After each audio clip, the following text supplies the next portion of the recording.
Visiting delegation from Kiambu County. The delegation is led by Dr. Kimani Wamatangi, EGH, the Governor of Kiambu County. The delegation is in the Senate. The delegation is in the Senate following the resolution of the County Executive and the Assembly recommending the conferment of city status to Thika municipality. Honorable Senators, I request each member of the delegation to stand when called out so that they may be acknowledged in the Senate tradition. Dr. Kimani Wamatangi, EGH, Governor, Kiambu County. The Honorable Charles Thiongo, Speaker of the County Assembly. Ms. Nancy Kirumba, County Executive Member, Finance. Ms. Salome Wainaina, County Executive Committee Member for Lands. Mr. Martin Kangiri, the Chief Officer Lands. Mr. Peter Ndegwa, Chief Officer Cooperatives. Honorable Godfrey Musheke, Majority Leader, County Assembly of Kiambu. Honorable Joe Kigara, Minority Leader, County Assembly of Kiambu. Honorable John Jiru, Deputy Speaker, County Assembly of Kiambu. Honorable Wambiri Moses Ngatha, the Chairperson of the Committee on County Planning and Urbanization and a member of the committee. Now, on behalf of the Senate and on my own behalf, I extend a warm welcome to the delegation and all other accompanying officers and wish you a fruitful visit here in the Senate. I will ask the Minority Leader and the Deputy Minority Whip to extend words of welcome to the delegation from Ghana and also to the delegation from Kiambu County. You may proceed, Majority Leader. Thank you, Mr. Speaker. You had mentioned Minority Leader. That's why I was waiting to see who will take the honors. But I'm glad you have since rectified. Mr. Speaker, I wish to welcome this delegation from Ghana who are here on a study visit in the Parliament of Kenya. I have said times without number that if it was in terms of ranking on professionalism and competence of public servants, our parliamentary staff rank very high, Mr. Speaker. And I say that having worked with them for 5 solid years when I served in PAC, Mr. Speaker. And each week when I served as a commissioner in charge of the Staff Welfare Committee, we used to have visiting delegations from different parts of Africa who come here to compare and learn and exchange knowledge from their counterparts here in Parliament. Therefore, I want to welcome this delegation. I know that in their interaction with members of staff from the Parliament of Kenya, they will learn a lot, Mr. Speaker, and also share their experiences from the Parliament of Ghana. I wish them well in the remainder of their tour here in Kenya, Mr. Speaker, and also, Mr. Speaker, to register my appreciation for their appearance before this particular House, Mr. Speaker, because it's confirmation that even though this is a bicameral institution, they know where the prowess of parliamentary practice lies. It is in this House, Mr. Speaker. Lastly, to this delegation from Ghana, if any of them has the contact of a gentleman called T.A. Thomas Party, Mr. Speaker, I want to send them to him to ask him to stay strong and show up for Arsenal in a big way this season, despite the very serious challenges he's facing in his life. Lastly, Mr. Speaker, to the delegation led by our former colleague, Senator Kimani Wamatangi, who we served in this House with for many years and is now here with a team from the County Executive and the County Assembly of Kiambu. I wish them well as they pursue this journey of seeing Thika turn into a city, Mr. Speaker. They have laid the groundwork. Ordinarily, Mr. Speaker, when governors visit with their delegations to Parliament, specifically to Senate, Mr. Speaker, to ensure that they lobby enough they start with the office of the Speaker, then the office of the Majority Leader, before appearing in the gallery. I don't know why Senator Matangi has reversed the roles, Mr. Speaker. I am yet to be convinced whether that motion should be moved, Mr. Speaker. He knows the traditions of this House, traditions which he taught me himself, not any other person. It was Senator Matangi who told me how to interact with governors, and therefore, Mr. Speaker, I know he will behave accordingly later on. I wish all the members well. Thank you, Mr. Speaker.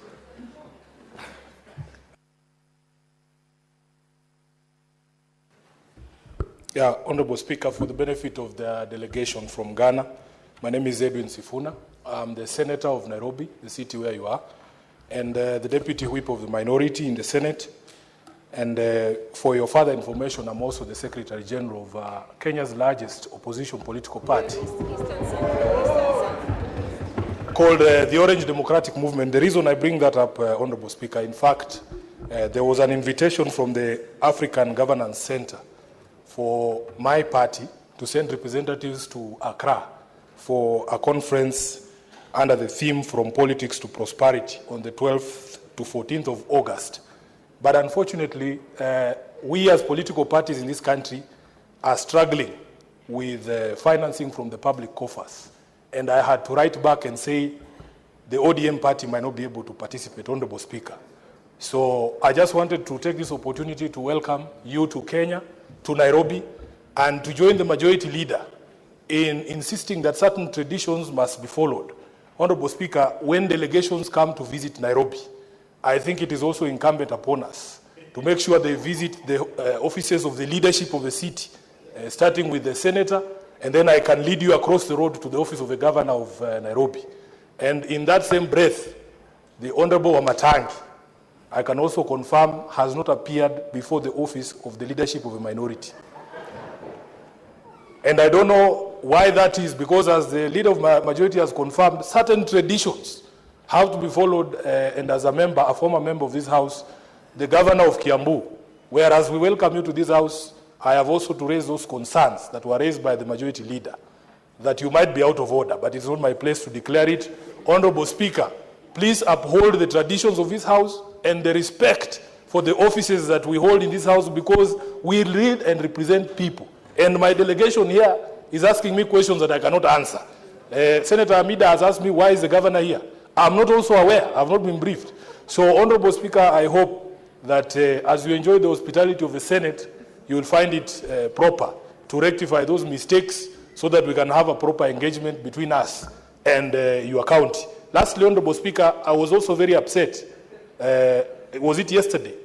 We as senators were invited to a meeting with the Council of Governors, and it was cancelled at the last minute. And yet they made it look like there were serious issues that we wanted to discuss. And we were available for that. So on top of the mistakes that have been made by the county government of Kiambu today, I think we will also add the concerns of the Senate about what happened yesterday with the meeting. I thank you, Honorable Speaker. Sorry I talked too long. Thank you. Next order.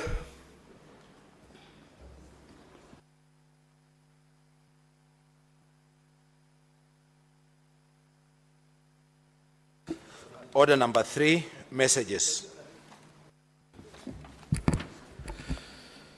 Honorable Senators, I wish to report to the Senate that pursuant to Standing Order 46, 3 and 4, I have received the following message from the Speaker of the National Assembly regarding the approval by the National Assembly of the Culture Bill, National Assembly Bills number 12 of 2024. The message, dated Wednesday, 9th July 2025, was received in the office of the Clerk of the Senate today, Wednesday, 9th of July 2025. I bait this message was to be passed on last week, if you got that sentence properly. Pursuant to Standing Order 46.4, I now report the message. That pursuant to the provisions of Standing Order 41.1 of the National Assembly Standing Orders, I hereby convey the following message from the National Assembly. Whereas the Culture Bill, National Assembly Bills number 12 of 2024, was published via Kenya Gazette Supplement number 49 of 5th March 2024 as a bill to give effect to Article 11(3)(a) of the Constitution to provide for the protection and promotion of culture and the cultural heritage of communities. And whereas the National Assembly considered the said bill and passed it with amendments on Thursday, 12 June 2025 in the form attached hereto, now therefore, in accordance with the provisions of Article 110(4) of the Constitution and Standing Orders 41(1) and 142 of the National Assembly Standing Orders, I hereby refer the bill to the Senate for consideration.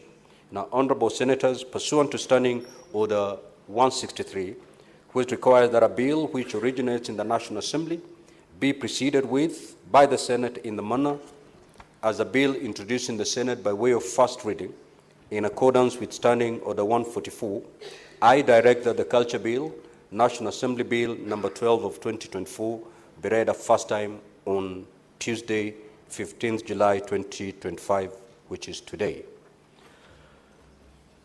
Also, Honourable Senators, I wish to report to the Senate that pursuant to Standing Order 46(3) and 4, I have received the following message from the Speaker of the National Assembly regarding the approval by the National Assembly of the Kenya National Council for Population and Development Bill, National Assembly Bill number 72 of 2023. The message, dated Wednesday 9th, 2025, was received in the office of the Clerk of the Senate on Wednesday 9th July 2025. Now, pursuant to Order 46(4), I now report the message. Pursuant to the provisions of Standing Order 41(1) of the National Assembly Standing Orders, I hereby convey the following message from the National Assembly. Whereas the Kenya National Council for Population and Development Bill, National Assembly Bill number 72 of 2023, was published via Kenya Gazette Supplement number 227 of 24th of November 2023 as a bill seeking to provide for the establishment, roles and functions of the Kenya National Council for Population and Development, and for the establishment of the board of the council and other connected purposes. And whereas the National Assembly considered the said bill and passed it with amendments on Thursday, 19th of June 2025 in the form attached hereto, now therefore, in accordance with the provisions of Article 110(4) of the Constitution and Standing Order 142 of the National Assembly Standing Orders, I hereby refer the bill to the Senate for consideration. Honourable Senators, pursuant to Standing Order 163, which requires that a bill which originates in the National Assembly be proceeded with by the Senate in the manner as a bill introduced in the Senate by way of first reading, in accordance with Standing Order 144, I direct that the Kenya National Council for Population and Development Bill, National Assembly Bill number 72 of 2023, be read a first time on Tuesday, 15th of July 2025, which is today. Further, Honourable Senators, I wish to report to the Senate that pursuant to Standing Order 48(3), I received a message from the Clerk of the County Assembly of Kiambu. The message, dated 24th of June 2025, transmits a resolution of the County Assembly of Kiambu to the effect that the County Assembly of Kiambu, taking into consideration recommendations of the County Assembly Sectoral Committee on County Planning and Urbanization in its report on the proposed conferment of city status to Thika Municipality in Kiambu County, laid on the table of the County Assembly on Thursday, 19th of June 2025, and pursuant to the provisions of Sections 8(4) of the Urban Areas and Cities Act 2011, resolved to confer the status of a city to Thika Municipality in Kiambu County. Honourable Senators, the following documents were annexed to the letter transmitting the resolution to the County Assembly. 1. The order paper for the County Assembly of Kiambu, especially a special sitting on Thursday, 19th of June 2025 at 9 a.m. 2. The Hansard report for the County Assembly special sitting. And 3. The report of the County Assembly of Kiambu Sectoral Committee on County Planning and Urbanization on conferment of city status to Thika Municipality. Further, via the later reference CAK/1/19/10, Volume 2 into brackets 15, dated the 3rd of July 2025, the Clerk of the County Assembly also forwarded to the Clerk of the Senate the report of the ad hoc committee constituted by the Governor of Kiambu County to consider the application by the Board of the Thika Municipality for conference to the municipality. Now, Honorable Senators, Section 8(6) of the Urban Areas and Cities Act, Cap 275, provide as follows. 1. The Board of Municipality may, upon a resolution, apply to the County Executive Committee for consideration for the conferment of city status. Where the Executive Committee approves the application, the County Governor shall constitute an ad hoc committee to consider the recommendation and advise as appropriate. 3. The ad hoc committee shall comprise of relevant professionals in good standing nominated by the following institutions, taking account of regional, ethnic, and gender diversity and representation of persons with disability. A, the Institution of Surveyors of Kenya. B, the Kenya Institute of Planners. C, the Architectural Association of Kenya. D, the Law Society of Kenya. E, an Association of Urban Areas and Cities. F, the Institute of Certified Public Accountants of Kenya. And G, the business community. Where the ad hoc committee under Section 2 determines that the municipality under review meets the requisite criteria for classification as a city, the county governor shall transmit the recommendation to the county assembly for approval. Where the county assembly approves the recommendation for conferment of city status to a municipality under this section, the clerk of the county assembly shall transmit the resolution to the Senate for consideration. Where the Senate approves the recommendation, the clerk of the Senate shall forward the resolution to the president for conferment of city status of the municipality. Now, honorable senators, in order to facilitate the Senate in its consideration of the conferment of city status of Thika municipality, as contemplated in Section 8, subsection 5 of the Urban Areas and Cities Act, Cap 275, I forthwith refer the message to the Standing Committee on Devolution and Intergovernmental Relations for consideration. That is pursuant to Standing Order 48(7)C.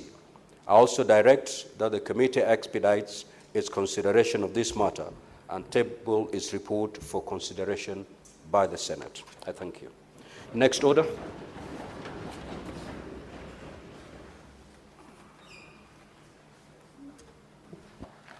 Order number 4, petitions. Order number 5, papers.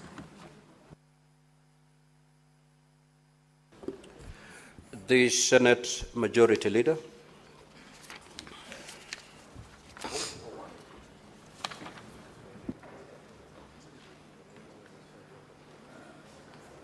Mr. Speaker, sir, I beg to lay the following paper on the table of the Senate. Today, Tuesday, the 15th of July, 2025. This is a sugar development levy order, legal notice number 113 of 2025. Mr. Speaker, I beg to lay. The Chairperson, Standing Committee on Labor and Social Welfare.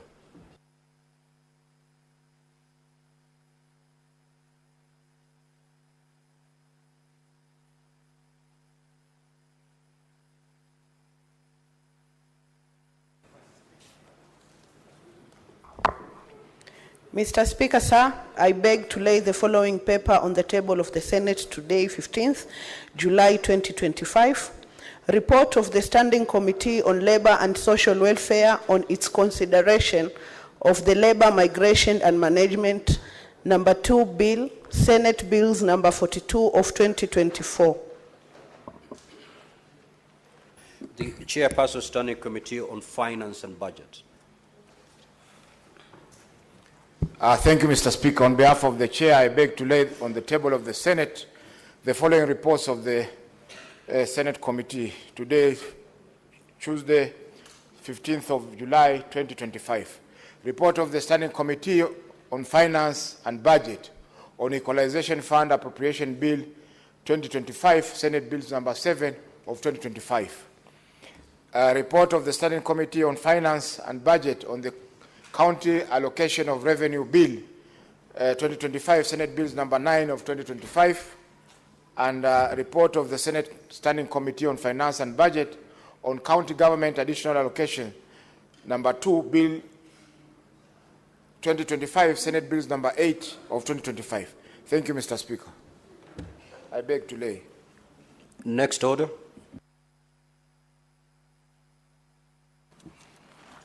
Order number 6, notices of motion. Order number 7, questions and statements.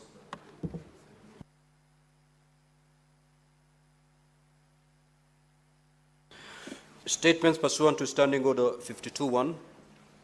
Honorable Senator Hamida Kibwana.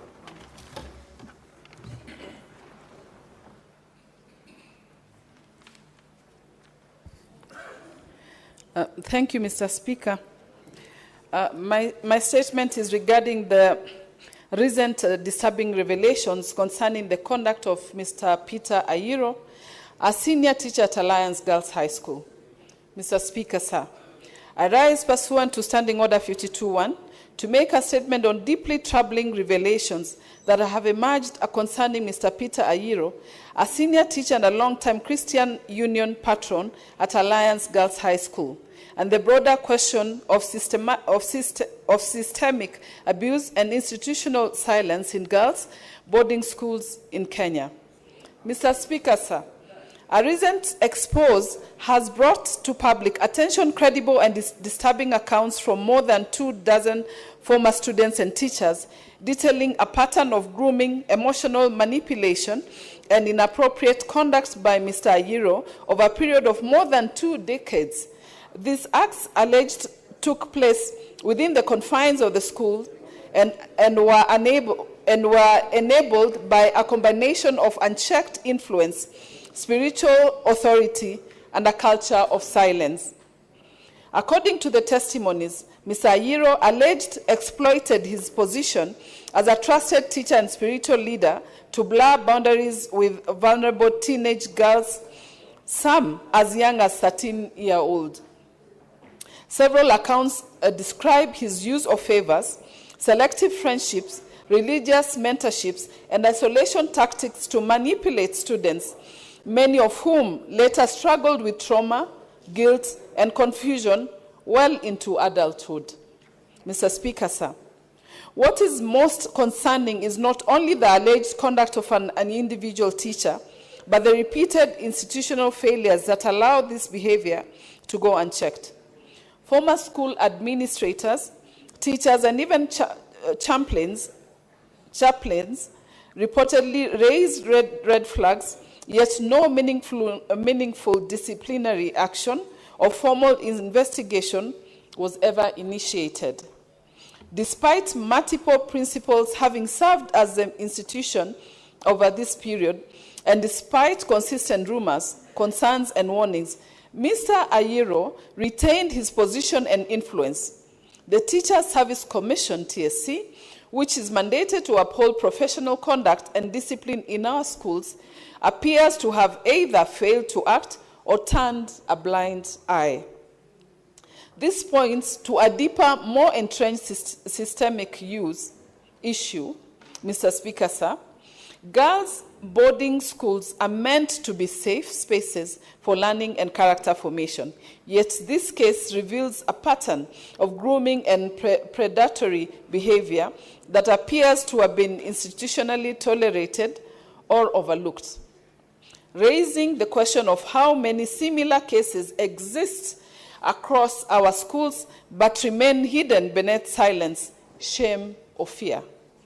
I therefore urge this House to acknowledge the following.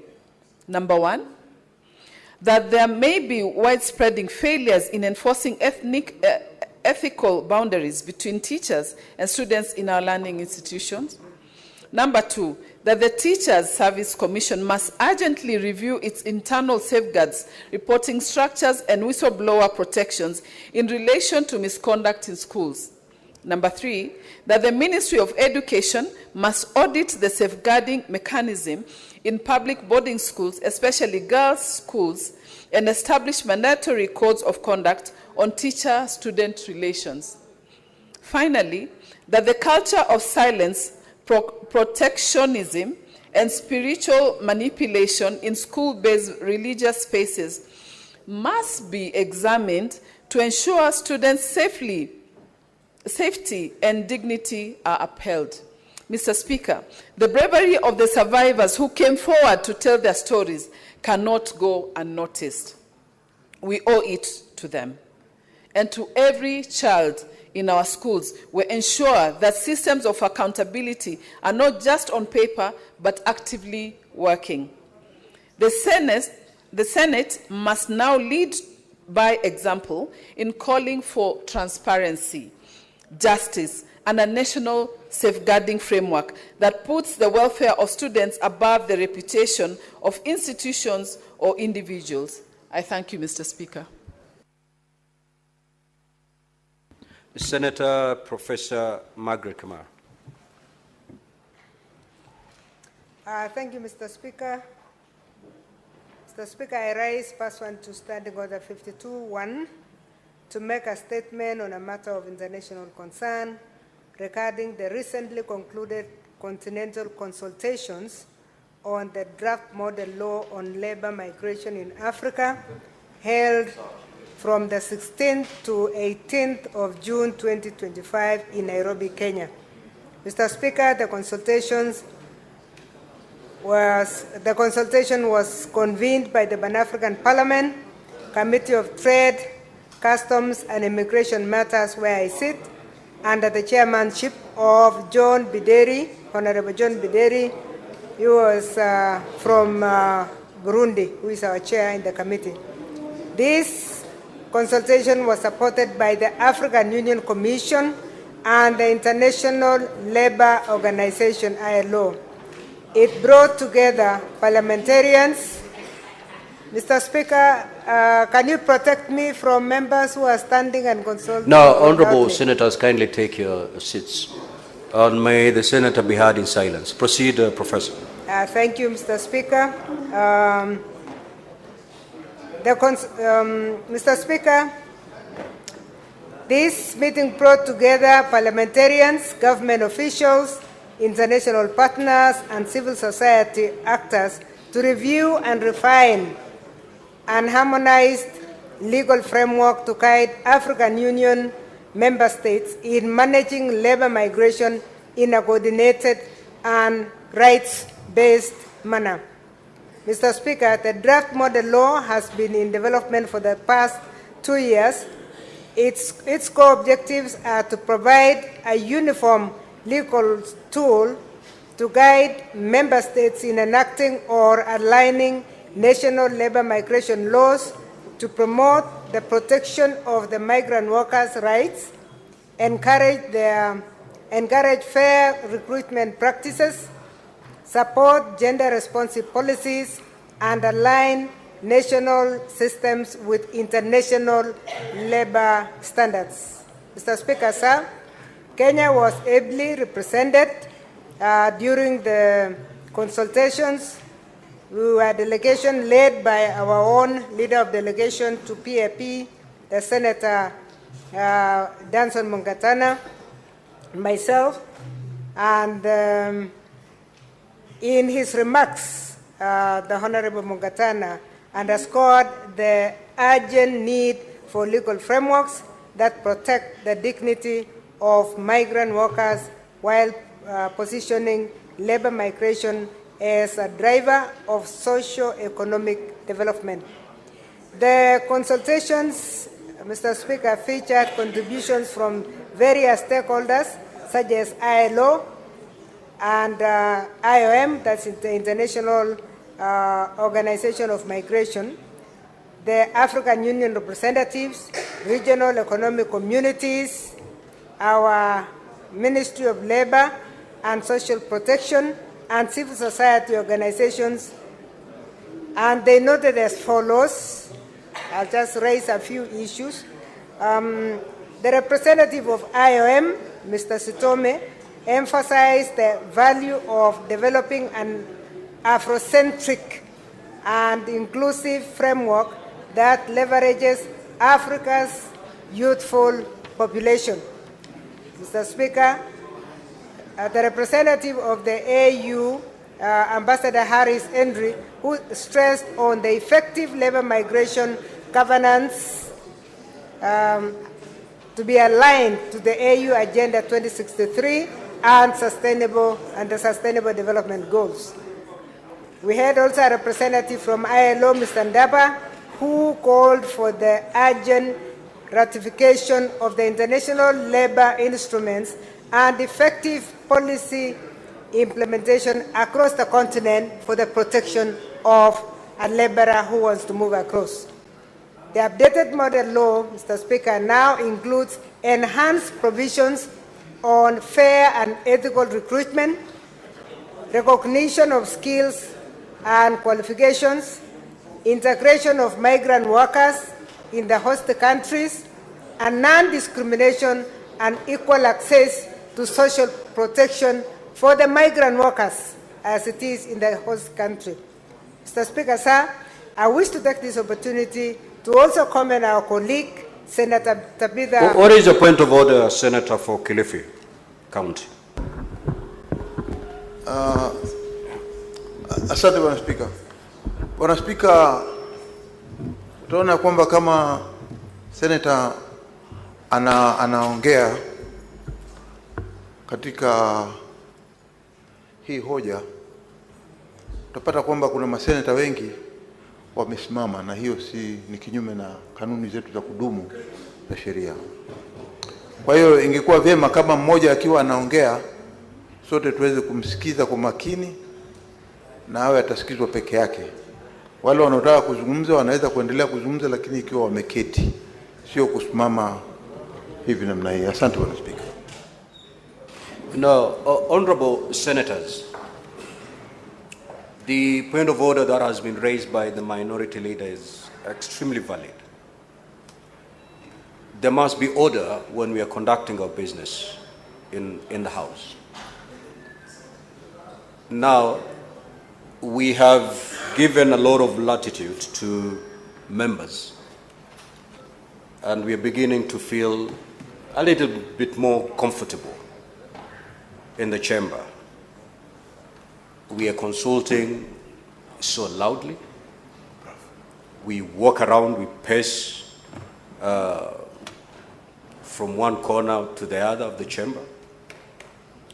Some of us receive calls on the floor of the House. Now, honorable senators, certainly that is not an orderly House.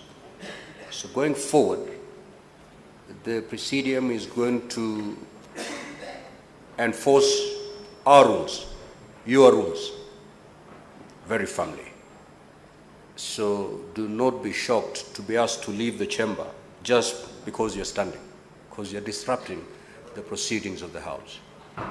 So kindly take note, honorable members. Proceed and conclude, Professor. Thank you, Mr. Speaker. I think members must remember that labor migration is affecting all of them, from recruitment scandals to the destination issues that they have. But, Mr. Speaker, I wish to take this opportunity to commend our colleague, Senator Tabitha Mutinda, for sponsoring a labor migration and management bill. The Senate Bill number 42 of 2024, which has been in the committee for a while, and I think it has just been presented here. The report of the committee has been tabled. So we seem to be ahead of the African Union, and we need to borrow some of what is in the document that is coming out. Mr. Speaker, in this regard, I urge the Committee also of Labor and Migration to fast track, now that they have tabled, fast track everything to do with labor migration, because it affects all of us. All of us know people who have suffered in their countries of destination. The committee should move with speed, therefore, to incorporate key provisions emerging from the continental consultations, including the rights-based, gender-sensitive, and development-oriented safeguards, and bring forward any necessary amendments to ensure the legislation is both progressive and aligned in regional and international best practices. Apart from the committee, I urge our colleague, Senator Mutinda, to read the outcome of that consultation. She might also pick one or two things. Honorable Speaker, our migrant workers, many of whom serve in precarious environments abroad, deserve a law that protects them comprehensively. Fast-tracking the bill will not only safeguard the Kenyan workers overseas, but also reaffirm our leadership and commitment to the African integration agenda. Mr. Speaker, the refined model law is expected to be submitted to the African Union Literary Council with recommendations for partner states to adopt and domesticate it. As a Senate, we must remain actively engaged in both in the bill that is before us and in what is going on in the continent, so that we make the best out of it. Finally, I conclude, Mr. Speaker, by calling upon the Committee of Labor and Welfare to lead the process. We invited them to come for the meeting, and nobody turned up from that committee. It was a little disappointing for me and Senator Mungatana that we didn't have anybody from the committee. When we have regional meetings, we expect our committees to take part. Mr. Speaker, I thank you for the opportunity to make this statement. Thank you. Now, honorable senators, allow me to rearrange the order paper. There are three statements. We'll come back to those, and standing order 53-1. We will move to order number 8, 9, and 10, and thereafter resume the normal flow as contained in today's order paper. Clerk, you may proceed to call order number 8. Order number 8, motion. Report of the Standing Committee on Devolution and Intergovernmental Relations on a petition to the Senate by Mr. Laban Omusundi concerning the branding of public projects with images of governors and members of county assemblies and branding of county vehicles. Question to be put. Clerk, we have the requisite quorum. Senator Manzo, kindly take a seat. I'll proceed to put the question that the Senate adopts the report of the Standing Committee on Devolution and Intergovernmental Relations on the petition to the Senate by Mr. Laban Omusundi concerning the branding of public projects with images of governors and members of county assemblies, MCAs, and branding of county vehicles laid on the table of the Senate on Tuesday, 3rd June 2025. Will as many as of that opinion say aye? Aye. Will as many as of a contrary opinion say nay? The ayes have it. Next order.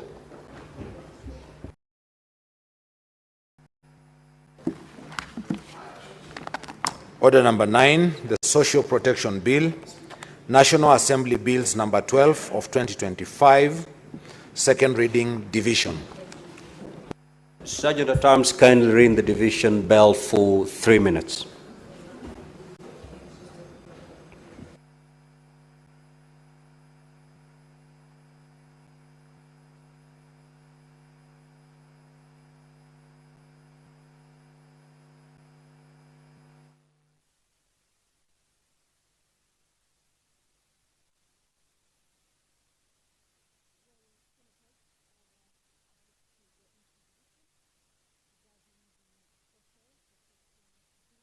Originating from the National Assembly and being considered at the Senate. This is a bill that is co-sponsored by the Senate Majority Leader, and this is a bill that seeks to reduce poverty and vulnerability and improve the well-being of people by providing assistance. This is a bill that was extensively debated on the floor of the House during the previous sittings. It is a bill that is at its second reading stage, and waiting to go into the committee of the whole house. That is where, if there are any amendments that the members of the Senate may have proposed during their consideration of this particular bill at the second reading stage, those amendments will be considered. However, what the division is about is for the bill to be read a second time. Remember, these are the stages of the bill: first reading, public participation, second reading, debate, and then approval by the House for the bill to be read a second time. That will be paving way for it to go into the next stage. So that is a division bell for 3 minutes as directed by the Speaker. Once the 3 minutes lapse, the doors will be closed and the bars drawn for the senators to take an electronic vote on whether the bill be read a second time and allow it to move into the next stage. Remember, the next stage will be the committee of the whole to consider any amendments that may have been proposed by the senators during this particular second reading stage where the debate took place. But this bill basically seeks to reduce poverty and vulnerability and improve the well-being of people by providing assistance, services and programs that build human capital and cushion people against risks and contingencies throughout their life cycle.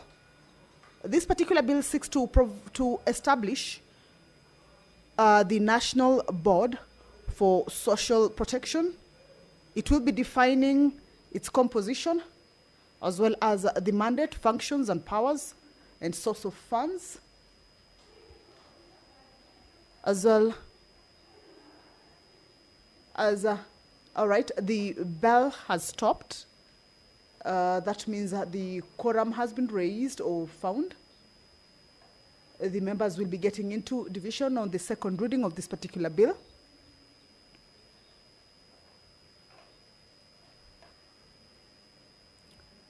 Some of the functions of the board which this particular bill seeks to establish include advising the Cabinet Secretary on matters relating to social protection, also designing and implementing social protection interventions and programs, as well as providing social assistance and social care to vulnerable persons, coordinating social protection interventions, establishing and maintaining a social protection registry, also undertaking civic education on social protection, periodically undertaking indexation of social assistance.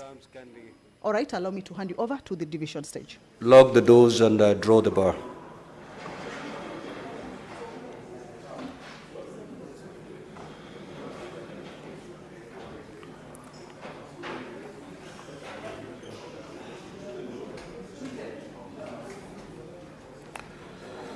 Honorable Senators, kindly take your seats.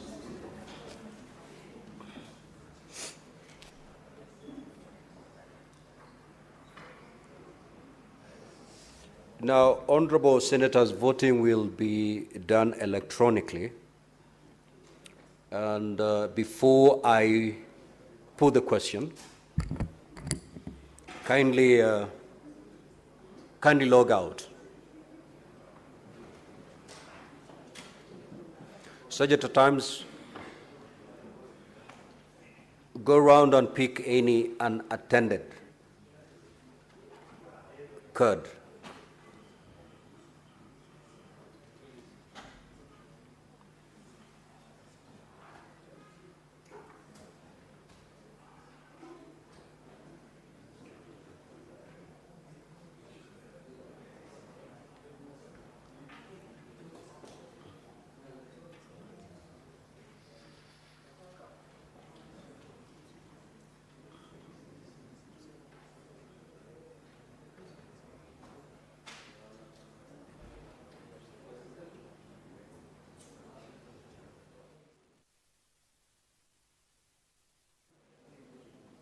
Thank you. So, Honorable Senators, I'll now proceed to put the question that, you log in when you're voting. You may log back in. The question is that the Social Protection Bill, National Assembly Bills number 12 of 2025, be now read a second time. You may now proceed to vote.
Senator Murango.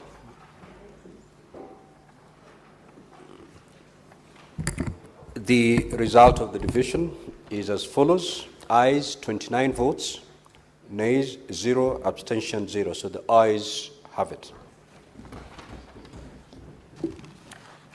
A bill for an act of parliament to provide a framework for the administration of non-contributory social protection interventions, to establish the National Board for Social Protection and for connected purposes. Sergeant at Arms, you may open the door and withdraw the bars. Now, honorable senators, we will go back to the statements pursuant to Standing Order 53-1. The Senator for Mombasa County.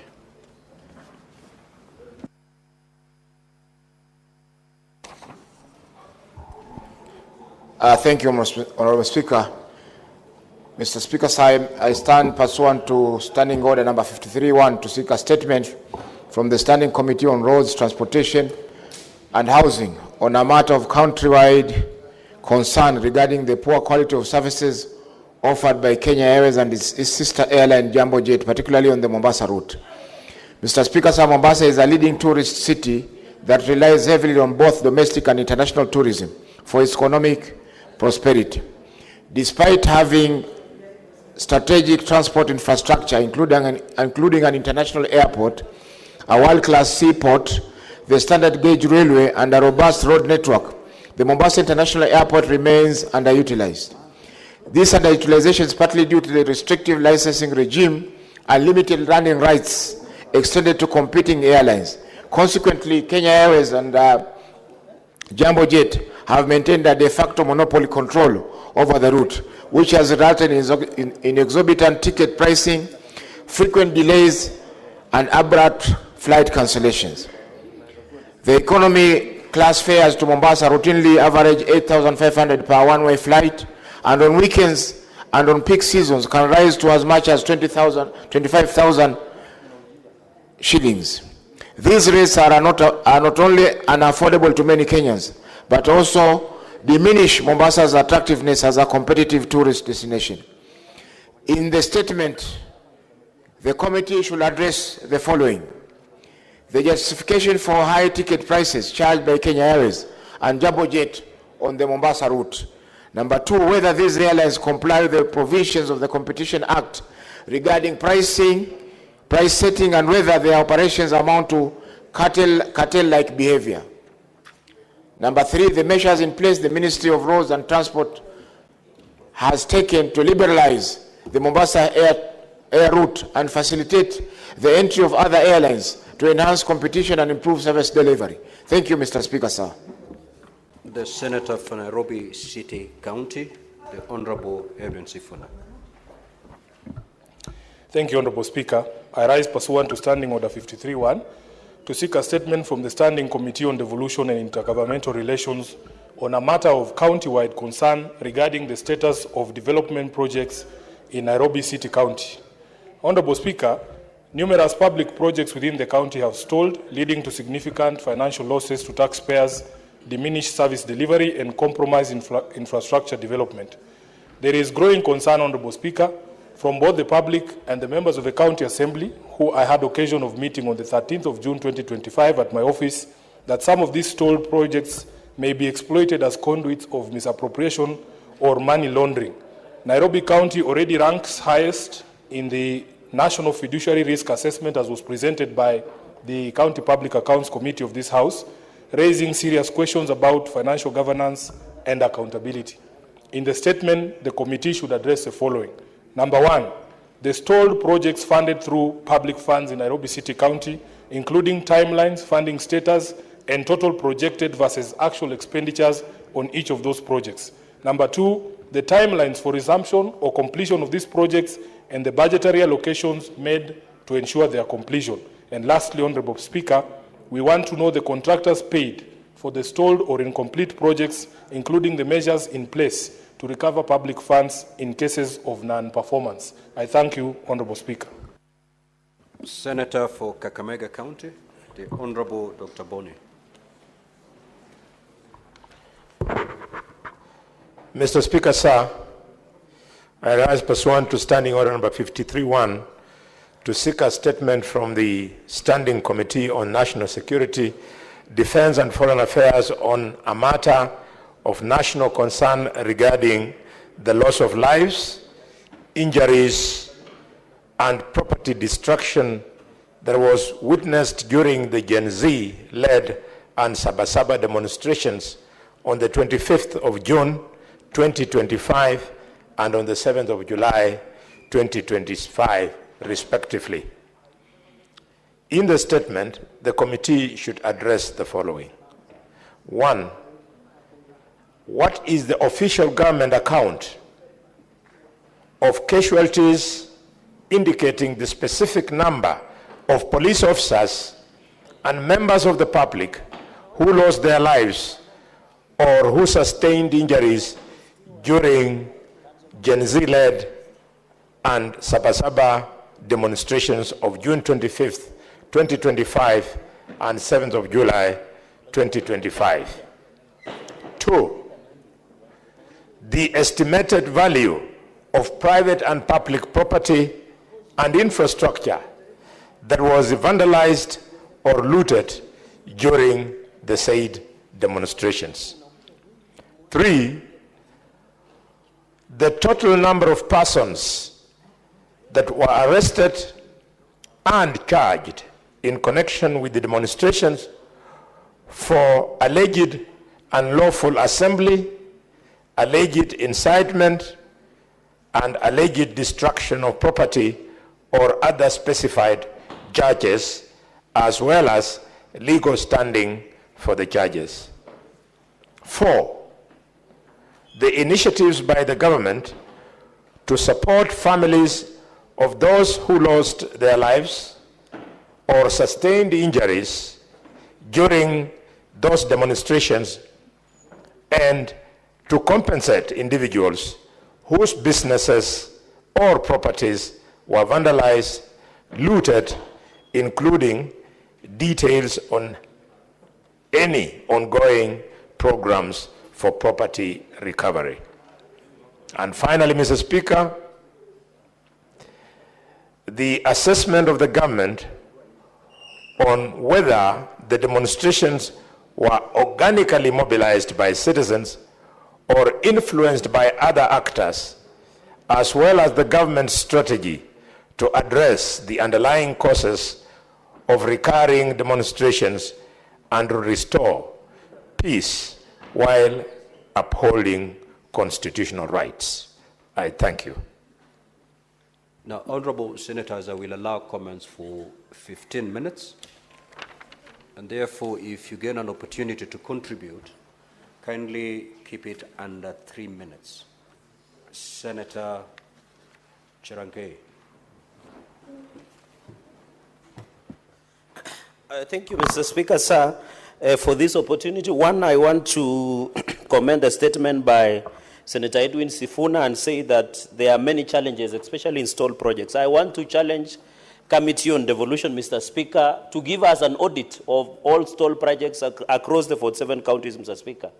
As you are aware, Mr. Speaker, most of these challenges we are facing is that money has been spent and there are no projects. For example, in Nandi County, Mr. Speaker, when the Nandi County Assembly Ad hoc Committee sat, they found that 6 billion shillings had been spent, but none of the projects were feasible on the ground. And Mr. Speaker, the rampant one is the stall projects among the health sector, like Kapsengere Health Center in Aldai Sub-County, one in Kobujai Hospital near Kobujai Center, Mr. Speaker. Another one where I was in Friday is Chepterwai, Nyayo Ward, which is yet to be completed, among starters, including the Kapsabet newborn unit, Mr. Speaker. So I believe there are so many stall projects in our, Mr. Speaker, be able, Mr. Speaker, to give us an audit of all stall projects. Finally, Mr. Speaker, is on the issue that has been raised by the minority whip, Senator Kalwale, Mr. Speaker. He has asserted on the issue of demonstrations. Mr. Speaker, I agree that this issue of demonstrations must be dealt with family.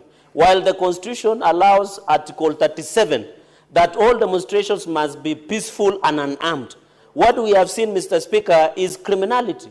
We have seen hooligans, Mr. Speaker. Yesterday evening, I watched in one of the leading television a nice supermarket proprietor who was complaining in where, Mr. Speaker, where he has lost his property, Mr. Speaker. I agree with the DPP, Mr. Speaker, that all people who looted, burned police stations, burned courts, Mr. Speaker, block roads, rape, Mr. Speaker, they must be charged with domestic terrorism, Mr. Speaker, and even economic sabotage, Mr. Speaker. I agree with the DPP. And in fact, I want to request the judiciary, Mr. Speaker, to stop judicial activism, because we have seen cases where people have been charged with serious offenses of domestic terrorism, where they are being released through court orders or, Mr. Speaker. While I agree, most of these offenses are available, but to arrest anarchy, the judiciary must stop judicial activism, Mr. Speaker, and even declined to release most of these accused, Mr. Speaker, and let them stay in remand until their cases are heard and determined. That is the only way, because even judiciary should be careful. They are no longer safe. Even Kikuyu law courts was banned, Mr. Speaker. And therefore, I want to appeal to the most of the young people in conclusion, Mr. Speaker, that the government is doing a lot through President William Ruto. Mr. Speaker, we are now having Kazim Tani and climate works, Mr. Speaker. I think we need to support so that we agree that young people have genuine concern. Senator Faki. Mheshimiwa Spika, pia mimi nitoe kauli yangu juu ya taarifa iliyoletwa bungeni na Senator wa Kakamega. Mheshimiwa Spika, ni kweli kwamba maandamano yaliyotokea hivi siku za karibuni yameweza kuleta hasara kubwa na maafa kwa Wakenya wengi, na ambao wengine ni wafanyabiashara ambao hawakuhusika kabisa na maafa hayo. Mheshimiwa Spika, Mheshimiwa Spika, maandamano yanaharibika wakati baadhi ya watu wanalipa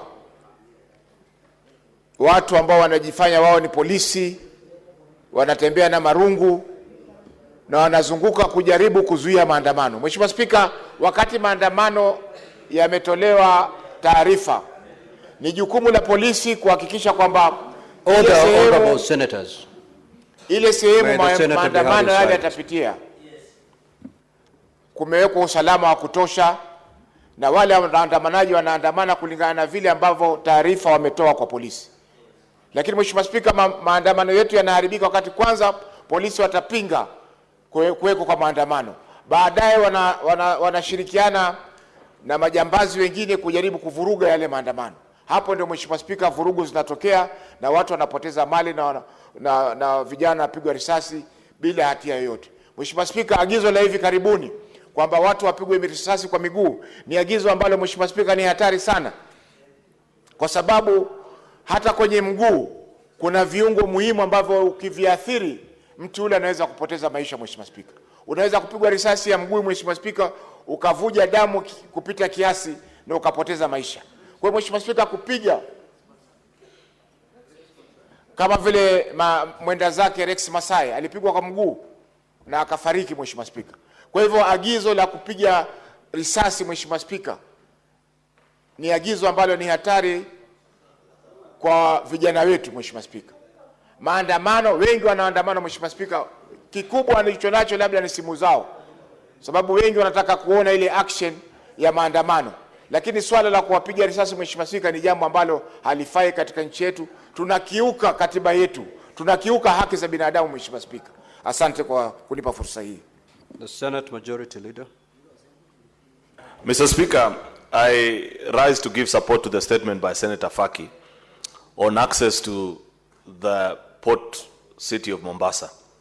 Mr. Speaker, Mombasa is among Africa's foremost cities, known globally, Mr. Speaker, and celebrated for its rich culture and source of entertainment, and listed even on some of the best exploration sites of the world as the most favorite parts of the world to visit. It's unfortunate, Mr. Speaker, that over the years, we continue to hold the view that by protecting certain airlines, Mr. Speaker, it will be of benefit to that city. The world of travel, Mr. Speaker, is fast evolving. And there are certain airlines, Mr. Speaker, based either on their safety record or certain prejudices that people hold, that so long as they don't fly to certain destinations, those cities will never receive, Mr. Speaker, a good number of tourists. Mr. Speaker, we continue to undermine the potential of Mombasa and the coastal cities around it, Mr. Speaker, because of a protective policy that doesn't serve the interest of Kenyans, but very minute business interests, Mr. Speaker. I'd wish that when Ministry of Transport come to respond to that particular statement, Mr. Speaker, let it be known to the public how many international airlines are on the queue to receive landing rights direct to Mombasa. Mr. Speaker, travelers are such that right now, they don't even want to stop by JKI because many of them don't have anything to do here in Mombasa, in Nairobi, Mr. Speaker. They want to land directly from the destination of choice, Mr. Speaker, straight into Mombasa, and when they are done with their holidays and festivity, Mr. Speaker, fly out of the country. I wish, Mr. Speaker, that we can continue to have a more collaborative approach to this, Mr. Speaker, and appreciate the changing preferences of travelers, Mr. Speaker, and open up Mombasa to as many airlines as possible.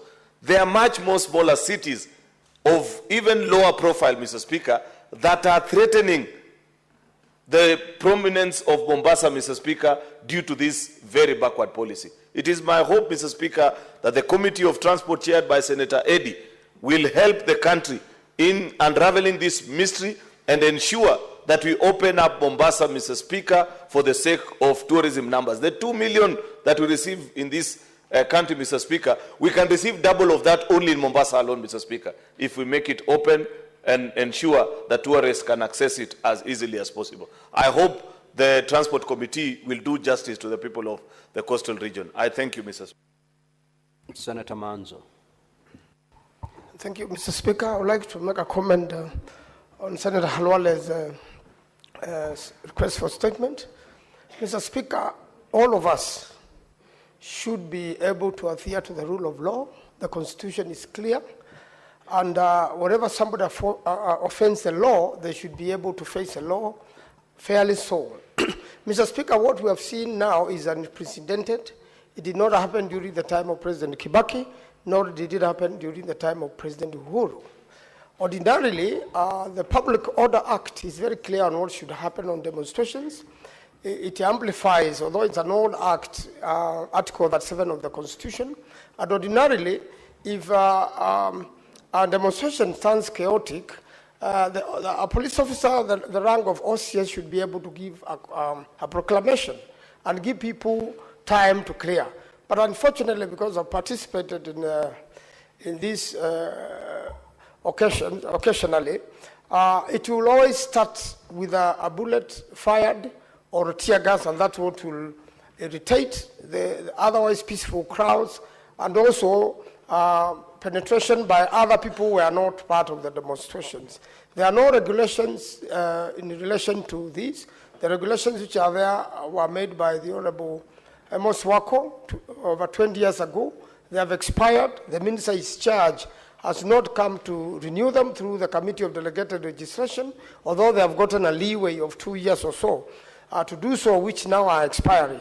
So, Mr. Speaker, I really want to say that the order to shoot and kill is unlawful. The prosecution of peaceful demonstrators also in an anti-terrorism court is also unlawful. There is a lot of information from CCTV. The real criminals can be apprehended, but also those who send criminals to the streets should also face the law and should be apprehended. So, Mr. Speaker, really I want to condemn what has been happening, and I think the solution is not what we are looking for here. The solution, Mr. Speaker, is to change the government in 2027 and bring a government which can follow the rule of law. I thank you, Mr. Speaker. Senator James Mrango. Asante sana, Mr. Speaker. Mr. Speaker, ningetaka pia kusema kidogo kuhusu taarifa ambayo imeletwa na Senator Kakamega. Mr. Speaker, kuna mambo matatu ambayo yalitokea na lazima tuweze yote kuyangamua.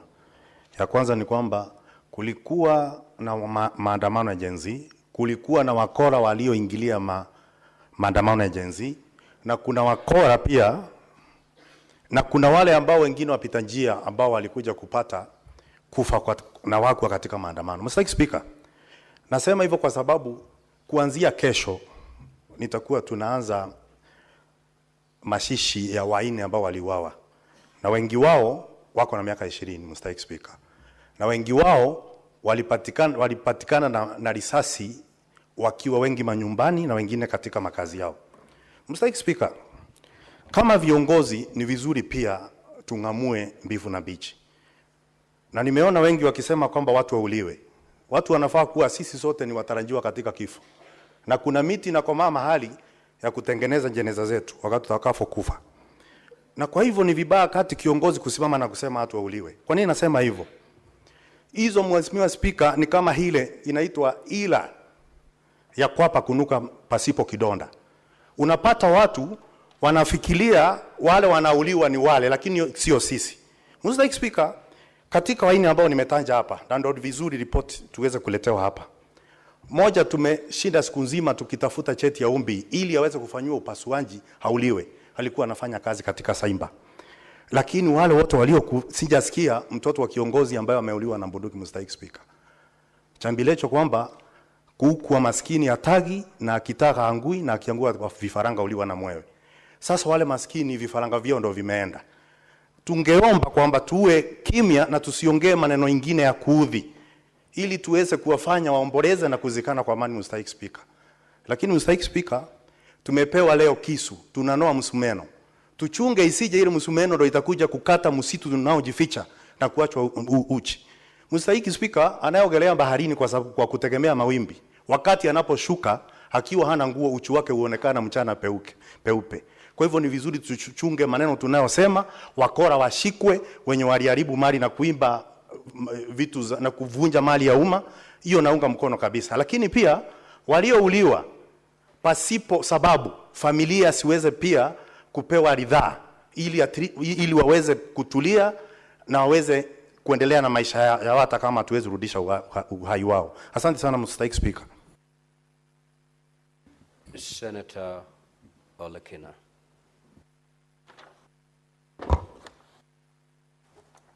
Thank you, Mr. Speaker. Mr. Speaker, I rise to support a statement raised by Senator from the great county of Mombasa. While I support this statement, I'd like to inform the Senator that I'm aware that as of October 4th, an additional carrier, which is Turkish Airlines, has been granted a frequency of about 3 flights directly from Europe to Mombasa. The debate over prioritizing local carrier over other international carriers in terms of business, sometimes it's quite complex, and it leads to local people being charged quite a lot.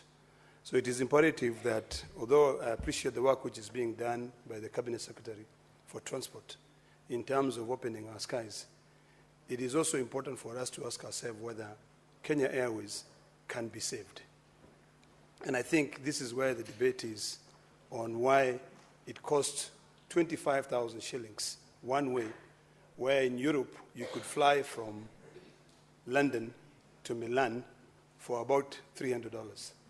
So, Mr. Speaker, it is imperative that we look at and we broaden this conversation to see whether we can encourage low taxes for other locals to be able to come up with more carriers, and also for the Ministry of Tourism to be accommodative in terms of giving licenses for local. I know that there's a company called Skyward, which is now going to Mombasa, and we don't have a lot of other carriers. I know for a fact that Kenya Airways is our pride, and we must protect it. But we all have to do something also to be able to open the skies and allow. Other airports are coming up. Narok Airport is coming up, Mr. Speaker, and we hope that by next year, the airport will be ready. We'll be very happy to have tourists flying directly from Europe to Narok, to Masai Mara. Does that mean that Nairobi will not be getting business? No. It just means that we are growing our economies. Sometimes, Mr. Speaker, when I hear people talking about doing away with the national park so that they can extend and convert Nairobi totally into a concrete jungle, it beats the purpose of why we have such a huge country and we cannot go in and create other cities in other areas. I'm happy that today we're able to give Thika city status. I'm hoping that in future, we can be able to now talk about other counties creating their own cities, airports. Well, the process of getting Thika to becoming a city status, it is as good as done, So we want to encourage that instead of congesting everything in Nairobi, we encourage. One other big challenge, Mr. Speaker, is that because the cities are so close to each other, sometimes it doesn't make economic sense to fire out an engine of an aircraft, from Narok to Nairobi, because by the time you are trying to go up, you are descending. So it doesn't make sense economically. But I think it is important that we look at it holistically to see how best we can reduce taxes and encourage more people to invest in the aviation industry. Otherwise, I support, and I just want to appreciate what the Ministry of Transport is doing in allowing more international. Now we need more frequency. I think if Turkish Airlines is given to bring more, if British Airways is giving more, other people are given to fly directly to Mombasa, to fly to Narok, we will be opening our economy to, more foreign currencies. Right now, I'm very happy that we've been able to increase our foreign reserves to quite a lot of money compared to other years. I think it was about, 14 trillion or something like that, or 1.4 trillion in foreign reserve. It is something that when we do it practically, we can be able to benefit our country. Thank you, Mr. Speaker. Senator Tabitha Mutenda.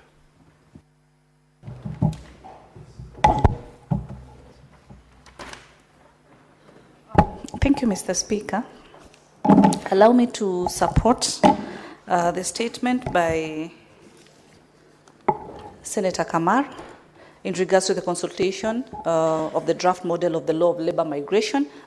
And this is because, Mr. Speaker, I have a bill, which is, I'm happy it's at the Committee of the Whole. And the issue of migration and the issue of our migrant workers, Mr. Speaker, all cutting across at international levels is very critical, Mr. Speaker.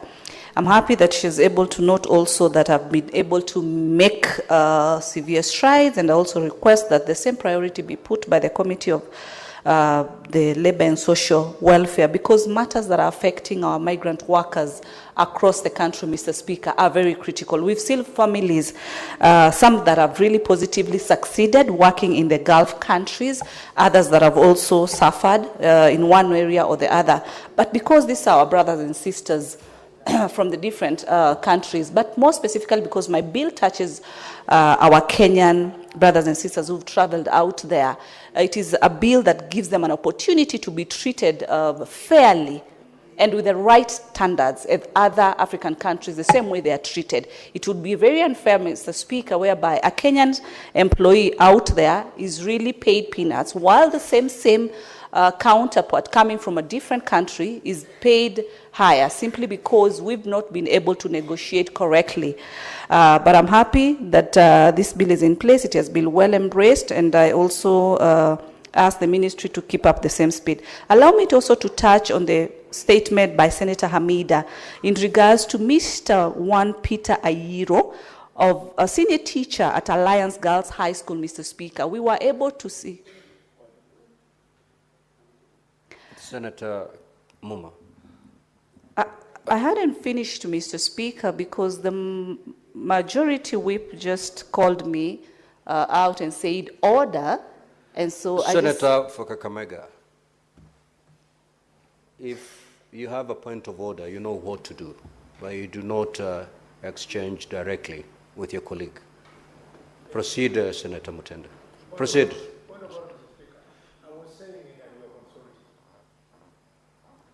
So then why engage your colleague directly? You could have been patient. I will, of course, give you an opportunity to raise your point of order. Proceed, Senator Mutenda. Thank you, Mr. Speaker. I rise also to continue and support Senator Hamida's statement, which... Yes, Senator for Kakamega, what's your point of order? Is it in order for the Senate to comment on a statement moved under 52(1)? which is exactly what she's doing. You're out of order. Kindly proceed to comment on the other statements that were raised pursuant to Standing Order 53-1. Mr. Speaker, I'm well guided, but since I had already moved the same 52-1 for Senator Kamar, it was not intentional. I'll proceed to make my comments on Senator Boni's Halalwe's statement in regards to the loss of lives and injuries, Mr. Speaker. A few weeks ago, Mr. Speaker, this country has been a country of demonstrations. Mr. Speaker, people have suffered losses of their businesses, Mr. Speaker. We've been able to see families coming out and deeply saddened and crying for the loss of their loved one, Mr. Speaker. The statement by my colleague, Dr. Boni, clearly states that the government should be able to support these families, Mr. Speaker. Mr. Speaker, I do agree with him that these families, especially the ones that have lost their loved one, the ones that have also lost their properties, Mr. Speaker, the government should come in and offer some support. But, Mr. Speaker, at the same time, the culprits, the people who have also organized these goons to be able to do the heinous that they have done, damage of property, stealing of goods, Mr. Speaker, they should be brought to books, Mr. Speaker. Mr. Speaker, where we are as a country, two wrongs don't make a right, Mr. Speaker. It's the high time, Mr. Speaker, that these issues of demonstration should be put aside, Mr. Speaker. It is a right for every Kenyan to demonstrate, as Article 37 in the Constitution states.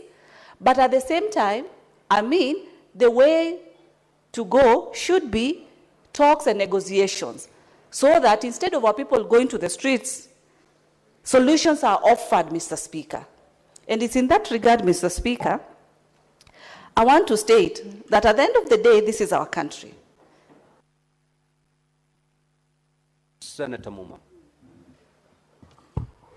Thank you, Honorable Speaker, for the opportunity to comment on Senator Boni Khalwale's statement. Honorable Speaker, the issue of the exercise of the freedom in Article 37 of our Constitution is actually getting out of hand. And the exchanges we have make it look as if demonstration is a matter of the police versus the people. Mr. Speaker, Article 37 is an important right that is supposed to be supported by all. It was intended to facilitate the peaceful movement of people protesting an issue, people who are unarmed, and people who would be supported in terms of security by the police to be able to move, to take their petitions to wherever they want to take these petitions. Mr. Speaker, what happened on 25th June and 7th July is a terrifying issue.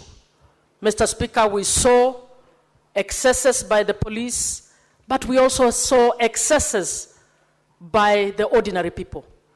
And the conversation we have, I plead, and I'm glad Senator Murango put it well, this is not quite a matter of who is supporting government and who is not supporting government.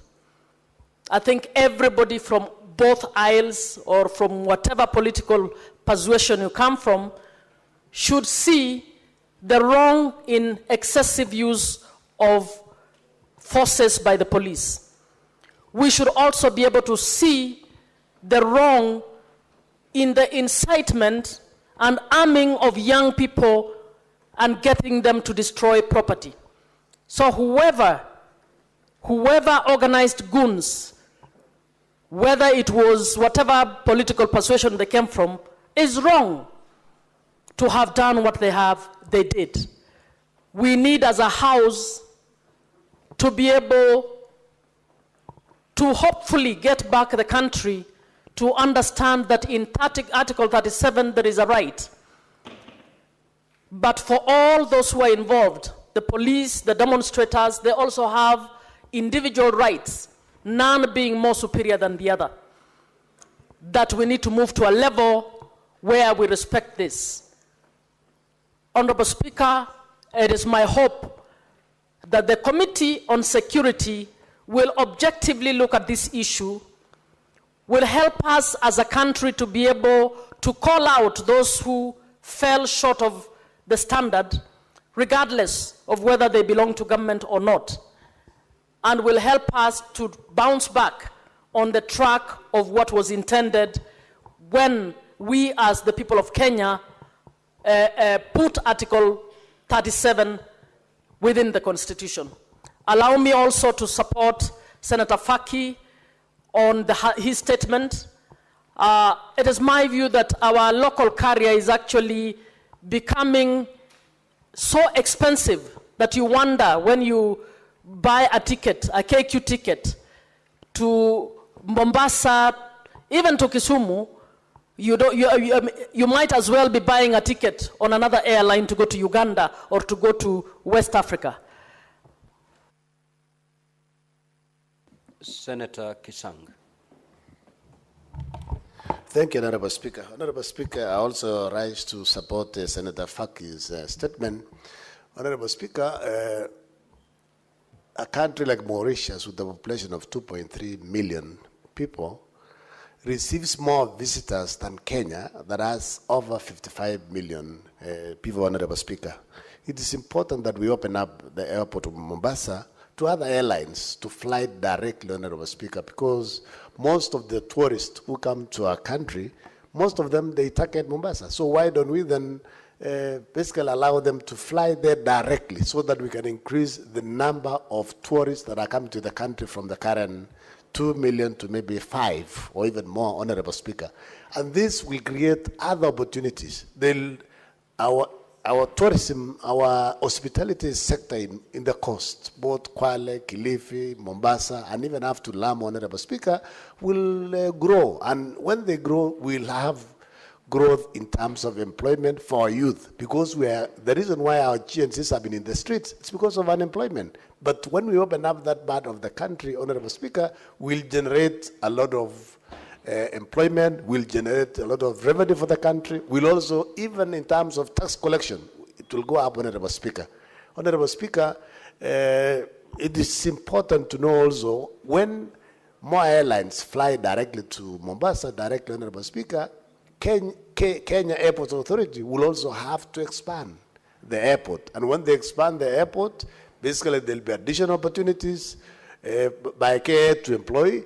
The airlines that are flying directly to Mombasa will have an agreement so that at least even the air hostesses that they are going to, the crew that they are going to employ, Kenyan youth will have a percentage of those opportunities, Honorable Speaker. And basically it will be a win and win for everybody else.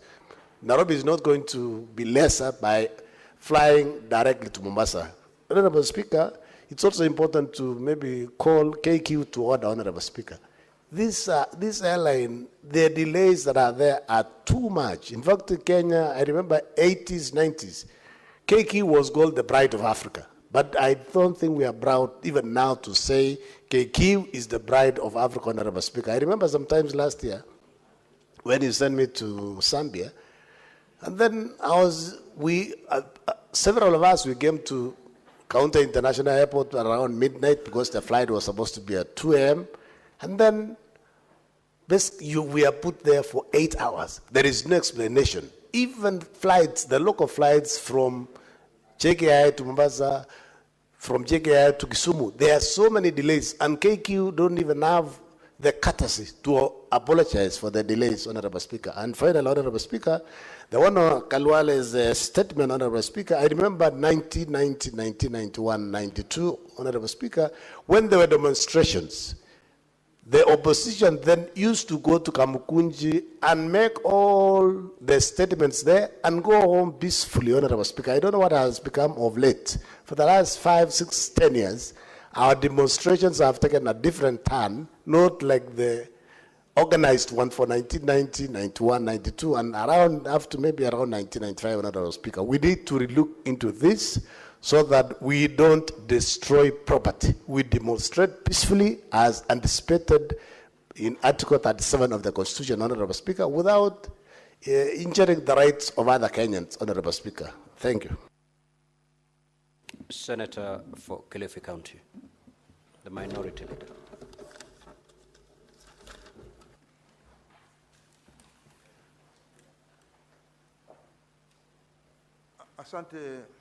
Asante Mstahiki Spika. Mstahiki Spika, kwanza nataka kuchukua nafasi hii kumpa kongole ndugu yangu Faki kwa kuja na taarifa hii. Mstahiki Spika, tunajua kabisa kwamba Mombasa ndio kama kiini cha uchumi wa pwani, na ingekuwa vyema kwamba Mombasa kufikia hivi sasa ndio ingekuwa inaongoza katika Kenya kwa upande wa utalii. Lakini jambo la kusikitisha ni kwamba hivi sasa Mombasa na vitongoji vyake katika pwani vimekuwa vya mwisho katika upande wa utalii. Utalii umekufa katika mkoa wa Pwani. Bwana Spika, mengi pia yanaletwa ni kwa sababu ya uzembe ulioko katika Kenya Airways. Shirika letu la ndege tunalojivunia kwamba it's the pride of Africa, sio pride of Africa, it's a shame of Africa. Ni jambo la kusikitisha, ni aibu tupu, kwa sababu ukiangalia asubuhi kama leo nimeweza kuchukua ndege kuja Nairobi, lakini ukienda na kama Skyward unalipa shilingi 7,800, ama unaweza kulipa kama shilingi 8,900. Ukienda na Kenya Airways kutoka Mombasa kuja Nairobi, ukiwa ulibuku jana unalipa shilingi 25,000, tofauti ya 10,000.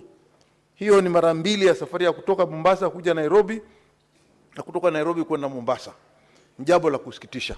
Kwa hiyo tunasema kwamba Kenya Airways, ambao ni shirika ambalo tunajua ni la serikali na ni la kitaifa na ndio linabeba bendera yetu mbele ikiweza kuonyesha mataifa yote katika ulimwengu, tunataka iweze kufanya kazi yake kisawasawa na kuona kwamba itakuwa katika mambo ya mashindano na watu wengine, mashirika mengine. Bwana Spika, pia lingine ambalo nilikuwa nataka kusema ni kwamba wakati wote ambao watu wakiwa wanafikiria mambo ya pwani, wanafikiria kwamba pwani ni mahali pa utalii peke yake, lakini wakae wakijua kwamba pwani ni mahali ambapo pia kunao wakulima. Kwa hiyo zile barabara zinazotengezwa nataka ziende kwa upande wa ukulima pia. La mwisho nataka kugusia ni kwa sababu ya mambo ya kupiga watu risasi. Bwana Spika, hakuna katika sheria za Kenya zinazompatia waziri ama zinazompatia rais ruhusa ya kupeana ili Mkenya apigwe risasi. Ni jambo la kusikitisha, na matamshi kama haya yanatakana kuzuiliwa. Matamshi kama haya ambayo hayana support ama hayaungwi mkono na katiba ni kinyume cha sheria. Bwana Spika, utaona ya kwamba ukitoa amri ya kwamba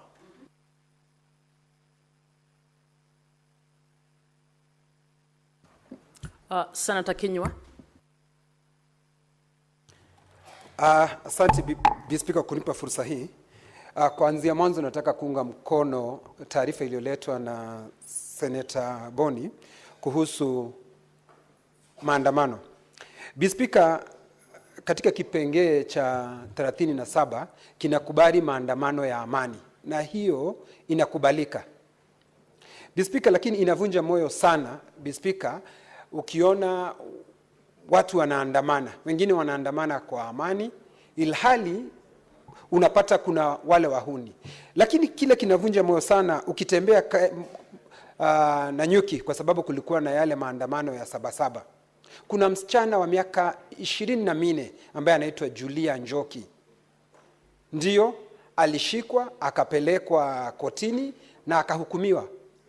Lakini Baada ya hapo unapata kwa njia isiyojulikana alikufia katika mahakama, alikufia katika seli zetu, Bi Speaker. Hili jambo linavunja moyo sana ikiwa hautapigwa risasi, kwa sababu tayari kumesemekana ya kwamba kuna ile taarifa inasema ya kwamba Wakenya wapigwe risasi, na ukiangalia katiba ya Kenya inasema serikali kazi yake kuu ni kulinda mali na maisha ya wananchi. Na hata ijapokuwa, Bi Speaker, kwa sababu ndio kuna wale ambao ni wahuni ambao tayari wanaingilia katika ile maandamano na kuleta vurugu, kuibia wananchi na kuwadhulumu ama na kuwaumiza wale wananchi.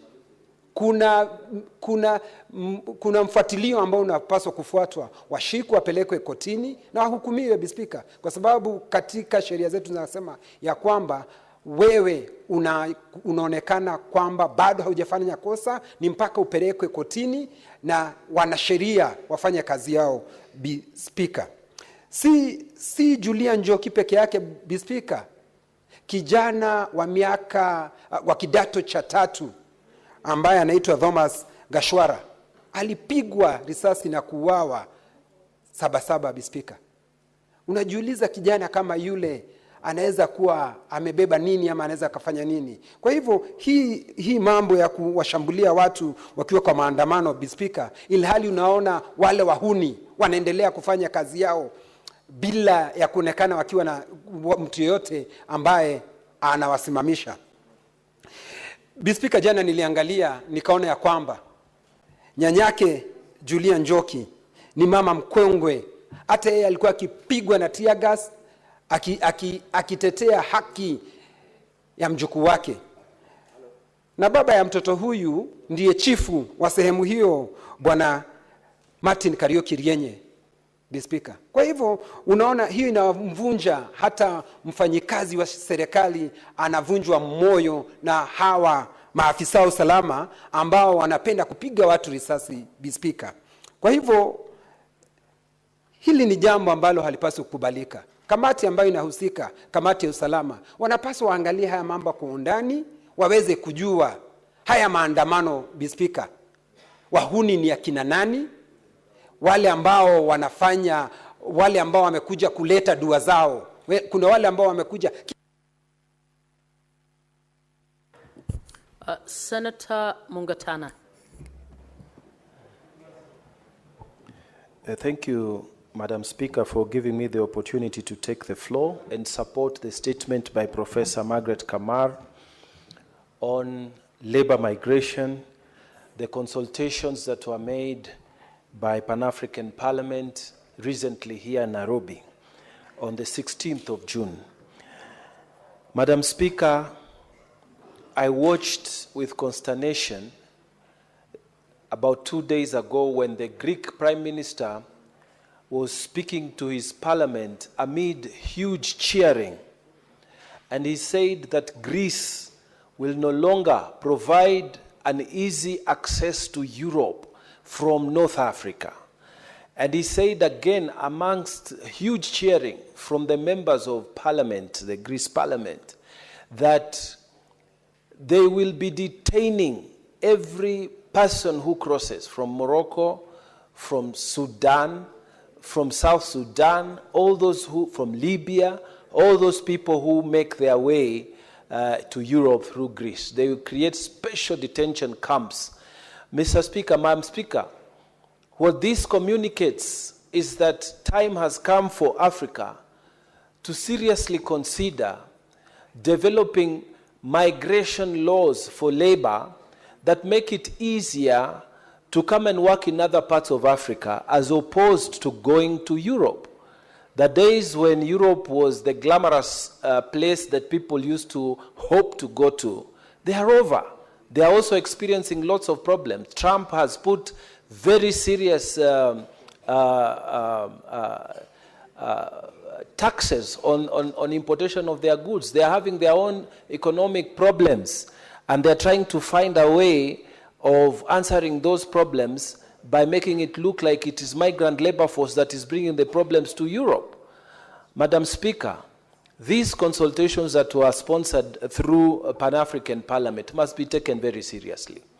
It is time that Africa really rises up to make it easy for all of us who want to work in various parts of Africa to be able to work there without a problem. Madam Speaker, we need to create a situation where if an Angolan came to Kenya, what is the legal regime? How much tax does he pay to Kenya and how much tax does he remit back home? What about the social policies? Will he be eligible for him to access to social health authority in Kenya, for example? Will he be protected by the labor laws in this country? We need, as a country, as Africa also, to support this labor migration law that is being developed through the Pan-African Parliament. It has already now gone through the consultation. And I am aware that in this Nairobi meeting, a resolution was made to bring it to the plenary of the Parliament of Africa, which will be done in this session beginning this July. And once the plenary is done, Madam Speaker, as the process demands, it will go to the AU executive, and then we will have to domesticate it in various national parliaments. We need to make a score on this one. We need to create an Africa where our people can go and work anywhere, they can go and live anywhere. During the Africa Day here, Madam Speaker, we, the members of the delegation of Pan-Africa, we brought students from all over Kenya in leadership into the parliament precincts, and we had a meeting here celebrating the African Day. Mr. Speaker, Madam Speaker, what I saw are students here, students who are from Rwanda, students from South Africa, students from DRC, who are all students here in Kenya.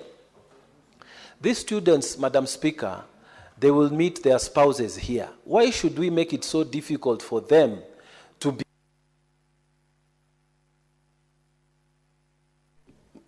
Senator Mandago. Thank you very much, Madam Speaker. Madam Speaker,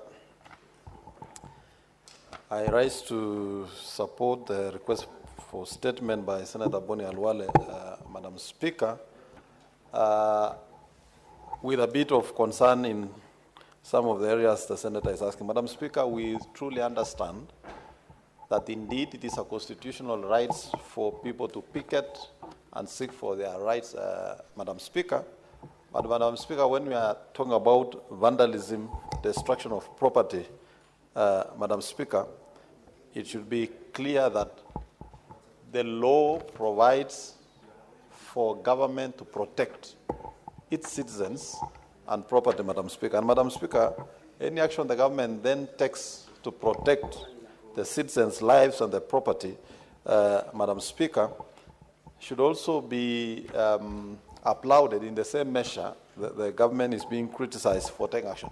Madam Speaker, I'm happy to note that, Madam Speaker, when there was a debate on whether the youths were responsible for destruction of property or the goons, Madam Speaker, and I've heard my friend and colleague Senator for Laikipia saying the order to shoot Madam Speaker was unfortunate.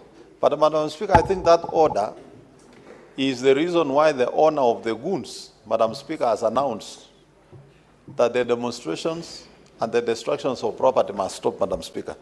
And Madam Speaker, even as we seek to know, to quantify the losses that we have, Madam Speaker, I don't agree with the position that government compensates businesses that have been lost, Madam Speaker. But I would say the owners, the organizers, the mobilizers of the goons that destroyed property, Madam Speaker, should be held to account. Madam Speaker, in the future, I think this House, we need to amend the law. What's your point of order? Who's Senator Kinyo? Madam Speaker, I heard the good senator for Sengishu, Mandago, saying about the owner of the goons. I don't know who is the owner of the goons. Senator Mandago, please substantiate who the owner of the goons is, or Madam with Speaker, the owner of the goons is somewhere in United States, Senator Mandago. I will get the names later, Madam Speaker, but, Yeah. but I know there has been some announcement that Mandamano. Senator Mandago, will you tell us the owner of the goons in the next one? We can actually record that, or you withdraw the statement if you don't have a name. Madam Speaker, property that was destroyed was not destroyed on ordinary days. It was destroyed during Mandamano. Senator Mandago, the point of order is very specific. Do you have a name of the owner of the goons, or you do not? If you do not, kindly withdraw. Madam Speaker, let me temporarily withdraw. But even as I withdraw, Senator Kinyua knows the owner of the goons. Senator Mandago. Senator Mandago. Okay, Madam you know Speaker. The rules. Please. So that I can complete my submission, let me withdraw that statement, Madam Speaker. Thank you. The point is made. But I wanted to say that even as the Constitution allows for people to picket, demonstrate, and take their petitions, Madam Speaker, the Constitution also protects the wealth and the business and properties of others. Madam Speaker, in the future, those organizing for demonstration should take responsibility for any destruction of business or property that is destroyed in the course of that demonstration, Madam Speaker, so that people can call for genuine demonstrations. We want to see people picketing, taking their petitions the way we've seen the health workers bring to Parliament. We want to see people taking their petitions to the police headquarters. We want to see people taking their petitions to the Cabinet Secretary for Security to demand where there is insecurity, Madam Speaker, they take to the right. Senator Nyoto. Thank you, Madam Speaker. I also rise to support the statement by the Senator for Kakamega. Madam Speaker, regarding demonstrations and the resultant killings and destruction of property. And Madam Speaker, we must start by saying that it is the right of every Kenyan, when they have a reason to demonstrate peaceably and unarmed. That is a right that cannot be taken away from Kenyans, Madam Speaker. The other thing that concerns me as a person is that no one is addressing the causes of these particular demonstrations. We have had young people demonstrating, and they have grievances against the government. And government has not even made an attempt at resolving or at addressing these grievances. It is time, Madam Speaker, that the government of Kenya starts addressing the root cause of these demos and not just demonizing those that demonstrate, Mr. Speaker. I must also express my very deep, I should call it embarrassment that, Madam Speaker, the head of state can address this issue without first giving a message of condolences or passing a message of condolences to those who have lost loved ones, especially through a police bullet, Madam Speaker. Madam Speaker, even as we discuss this matter, we must say and be very categorical that it is true anyone who destroys life or property must be made to face the law. But, Madam Speaker, we cannot apply the law selectively. And I say this because, Madam Speaker, there are some youths now charged under the Terrorism Act, supposedly for touching the police station in Kikuyu, Madam Speaker. While another police station was touched in Mawego Police Station, Madam Speaker, in Homa Bay County.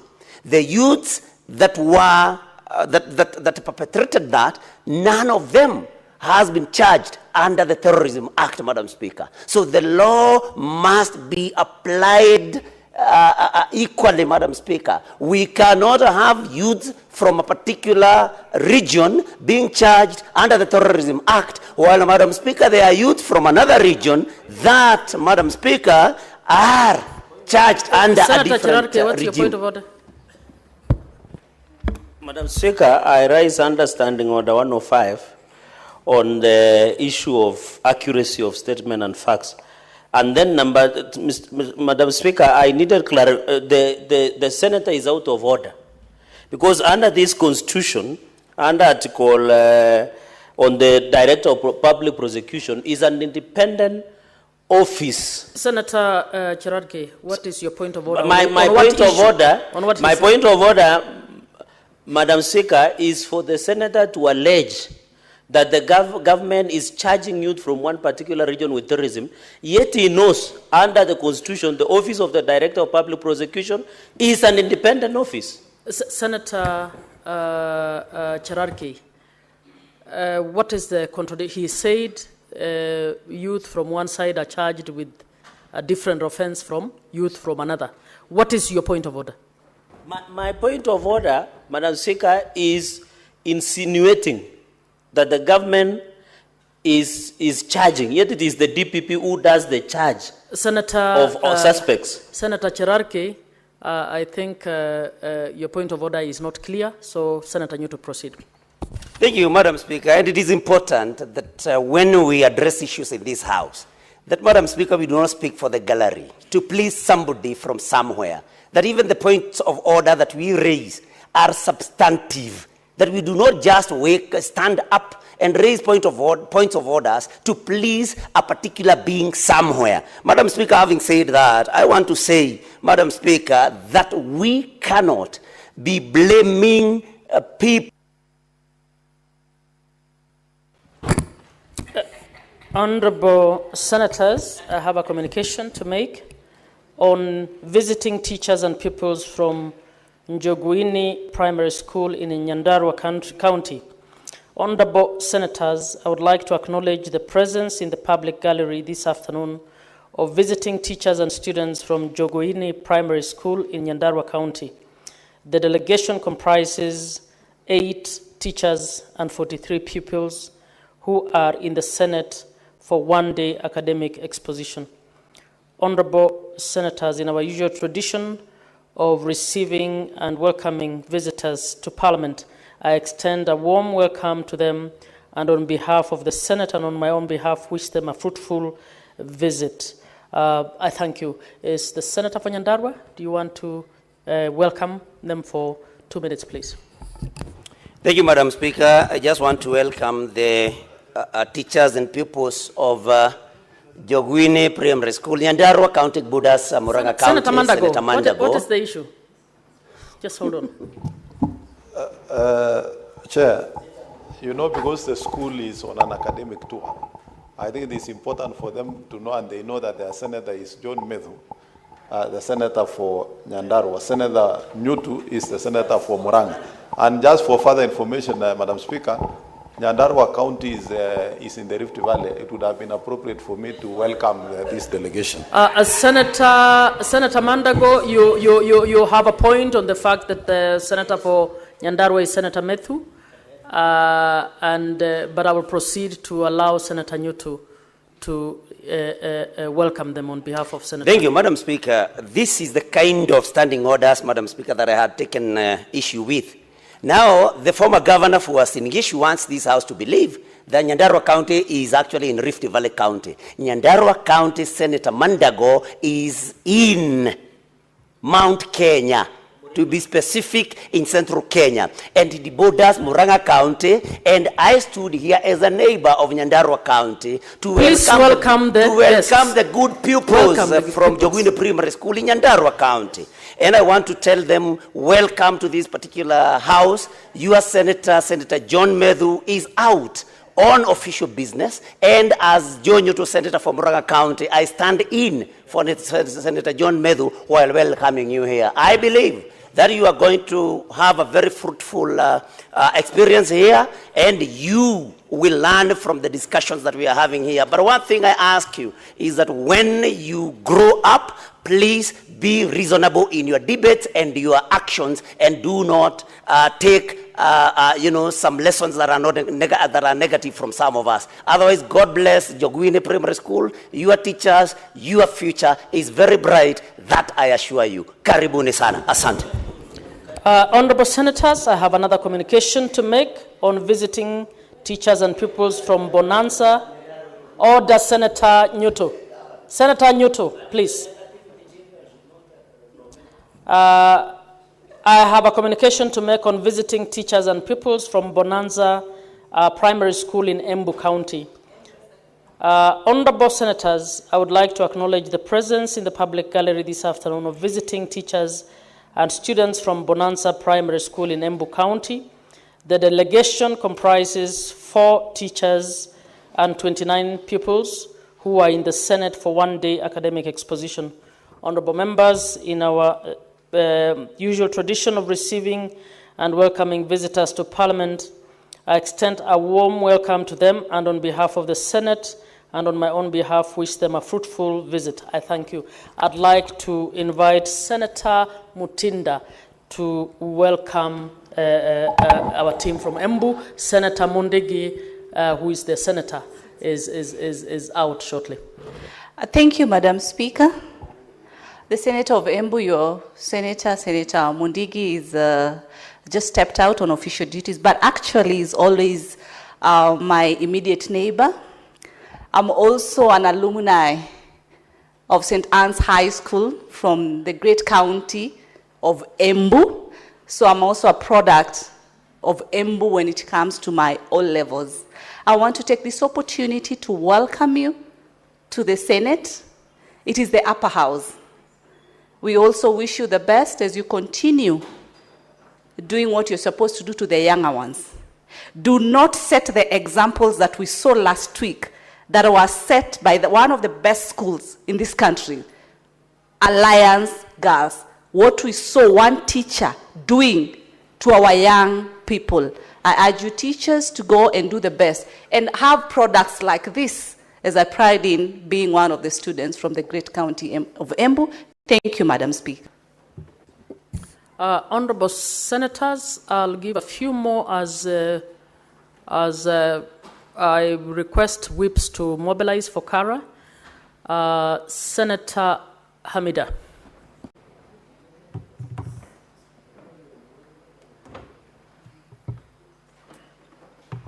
Asante bi mwenyekiti. Langu tu nilikuwa ni kuchangia hii mambo ya huduma ya Kenya Airways na Jambo Jet, Madam Speaker. Huduma hii imekuwa dhaifu, imeshuka chini, na inasikitisha kuwa hata bei yake ya Kenya Airways na Jambo Jet imepanda juu, na imekuwa vigumu kwa wananchi wa Kenya wenyewe kusafiria, kuitumia. Bi mwenyekiti, hii tungependekeza ama ningependekeza kuwa wakishusha bei ya ndege, itafanya mambo yatakuwa rahisi kwa watu, kwa sisi local wa Kenya kuweza kusafiria. Lakini kwa sasa huu mfumo wa utoaji leseni ulio na masharti, amekuwa na masharti magumu. Kwa hivyo imekuwa ndege zimekuwa chache tu za kwenda Mombasa, Nairobi. Kwa hivyo serikali ingefanya hima kuwa iweze kutoa leseni nyingi kwa shirika za ndege zingine ili kuwe na competition, na ndio tuweze Wakenya waweze pia kufaidika. Na saa zingine kuwa wanajaribu kuwa hali ambayo inaweza wangeweza kuwa na hali ile, wangeweza kuipunguza ili ifanye kuwe na mvuto wa tourists kuja Kenya zaidi.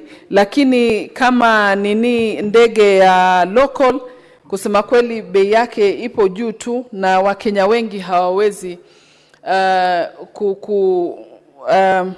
kuweza kulipa hiyo bei iko juu. Kwa hivyo bi mwenyekiti, mimi namuunga Senator Faki mkono kuwa bei ya Kenya Airways na Jambo Jet kusema kweli iweze kushuka chini, na huduma zake pia zao ziwe bora zaidi. Na sasa pia tumeanza kuona kuwa Kenya Airways bado huwa lazima ndege ziwe zimechelewa. Kumekuwa na kuchelewa ndege, kama unaondoka saa 2 unajikuta unaondoka saa 7 ya mchana. Kama unaondoka saa 7 utajikuta unaondoka jioni. Kwa hivyo pia haina utaratibu wa time wa saa zake ukamilifu wa kuweza kufanya kazi vizuri. Kwa hivyo tunaomba serikali iweze kusaidia Kenya Airways kuwa wawe na huduma bora, na pia fedha ama malipo ya ndege yapunguke. Senator Veronica. Honorable Speaker, thank you for the opportunity to speak into one of the statements that has been brought to the floor of this House by Honorable Dr. Boni Halwale. Honorable Speaker, I want to first quote Article 3 of the Constitution, that every person has an obligation to respect, uphold, and defend the Constitution, and any attempt to establish a government otherwise than in compliance with this Constitution is unlawful. I'm quoting this because, Honorable Speaker, what we have seen in the maandamano that we experienced on 7th of July and 25th of June is not anything to write home about. Very well-intentioned demonstrations were turned into violent protestations, and instead of peaceably proceeding to demonstrate and raising the issues that public believes that they wanted to raise, there was so much infiltration from the political front that what we ended up with was loss of life, destruction of property, and we also saw careers curtailed and occupations brought down, Honorable Speaker, and even those Gen Zs who are working in those businesses now cannot wake up and proceed to work. From my end, I think our public and ourselves, we need to school ourselves once again on the constitutional stipulations when we are exercising our freedoms and rights, because rights carry obligations. They ride with obligations. And where somebody has a right, that right must not breach the rights of other citizens. And what we saw, Honorable Speaker, easily makes us think that we should actually not have demonstrations in Kenya for now. Because, Honorable Speaker, why would anybody even compel young people to go to the streets just to be in conflict with the police officers, Honorable Speaker, because they know at the end of the day there will be infiltration of that demonstration? The harm outweighs the good now. When it comes to destruction of property, loss of life, the intended good by Article 37 of the Constitution has been overridden by the harm that was caused, and even loss of one life is one too many for the nation of Kenya. We need to rethink as a nation, what is our pledge, our loyalty pledge to the nation? What is our pledge? And I want to cite the Americans, Honorable Speaker, who value and treasure their nation and uphold their flag.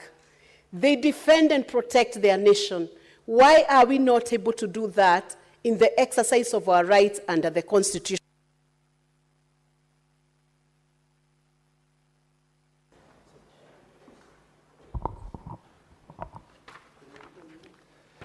Thank you, Madam Speaker. I am presuming that you have granted me the floor to also... Thank you very much. I equally want to support the statement by Senator Boni Halwale on the consequences of what was initially meant to be a very constitutionally protected right under Article 37 of the Constitution to demonstrate, to picket, and to present petitions, which, Madam Speaker, unfortunately turned out to be a destructive experience which this country has previously not experienced. Madam Speaker, the statement, whereas it is seeking, which I believe once it's committed to the committee, will seek to establish certain actions the government intends to do or has done, and also statistics on what the consequences became of those demonstrations, will, again, Madam Speaker, seek to establish beyond the statement, because Whereas Article 37, as everyone else has said, entitles one to freely demonstrate and picket and present petitions, it equally gives that particular person a mandate and obligation in law to ensure that other people's rights, which are protected by the same constitution, are not affected. Madam Speaker, this corresponding right has completely been thrown into the docks. When you look at what transpired on the demonstrations of 25th and the ones on Sabasaba, Madam Speaker, did not in any way resonate well with what the law requires of those organizers of the demonstrations, as well as those who participated in the demonstrations on that particular day. For instance, Madam Speaker, when you look at Sabasaba, that is something that we have for a very long time, since the 90s, before a good number of us were born. We have commemorated the day called Sabasaba, and during all those demonstrations and commemorations, we have not experienced the destructions of public property, private property, the killings of innocent Kenyans and people who were not participating in the process before. For all this period, Madam Speaker, the commemoration equally has been confined to one rallying code that required of that particular day to remember those who fought for this country to get multi-party democracy. Unfortunately, Madam Speaker, it was hijacked by the political class, hijacked by those who were keen on destroying, stealing, and killing. The statistics, Madam Speaker, today, which the Ministry of Interior provided as to the value of the property that was lost, both public and private, is not anything to write home about. It is no longer, Madam Speaker, demonstration, and it's very unfortunate that sometimes even members of this House who've talked before me are seeking to profile to the extent that they are making reference to certain arrests and people being charged of various, of certain communities.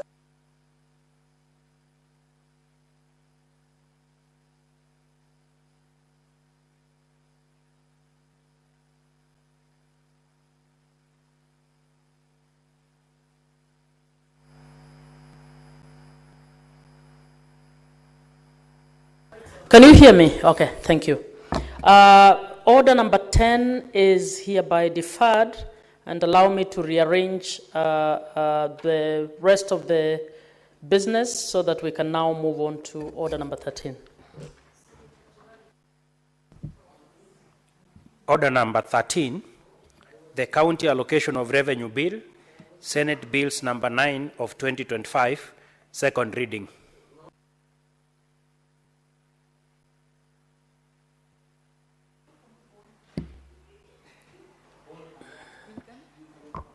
Thank you, Madam Speaker. Allow me to, I beg to move that the County Allocation of Revenue Bill, Revenue Bill 2025, Senate Bill number 9, to be read a second time, Madam Speaker. Senator Cherarke, I think you were here when the Speaker guided on what should happen. I think you're stretching your luck. Please sit down and listen carefully. So you want to exchange with me on that now? Thank you, Madam Speaker. Madam Speaker, the County Allocation Bill 2025 was tabled before this House, Madam Speaker, as per our standing orders. And the County Allocation Bill 25 has been prepared in accordance with the Article 218(1) of the Constitution. The bill divides among counties the revenue allocated to the county level of government through the Division of Revenue Act.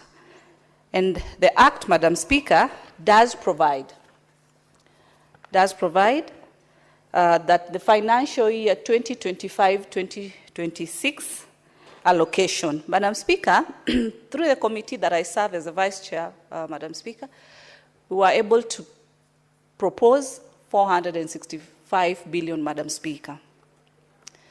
And the National Assembly had proposed 405, Madam Speaker. This resulted to a mediation process. I was able also to sit with my other colleagues in the mediation committee to mediate on the division of revenue, Madam Speaker. And we unanimously finally agreed on 415 billion, Madam Speaker. So, Madam Speaker, as I proceed, I want to state that the bill contains 2 schedules. And it will be very important, Madam Speaker, for colleagues to know that in these 2 schedules, we have the 4th schedule, Madam Speaker, and the 4th schedule divides the county equitable share amongst counties in accordance with the 4th basis of revenue allocation, Madam Speaker. Madam Speaker, before we got into this level, we had to look at the parameters that we went through from what the stakeholders had submitted, starting with the CRA, Madam Speaker.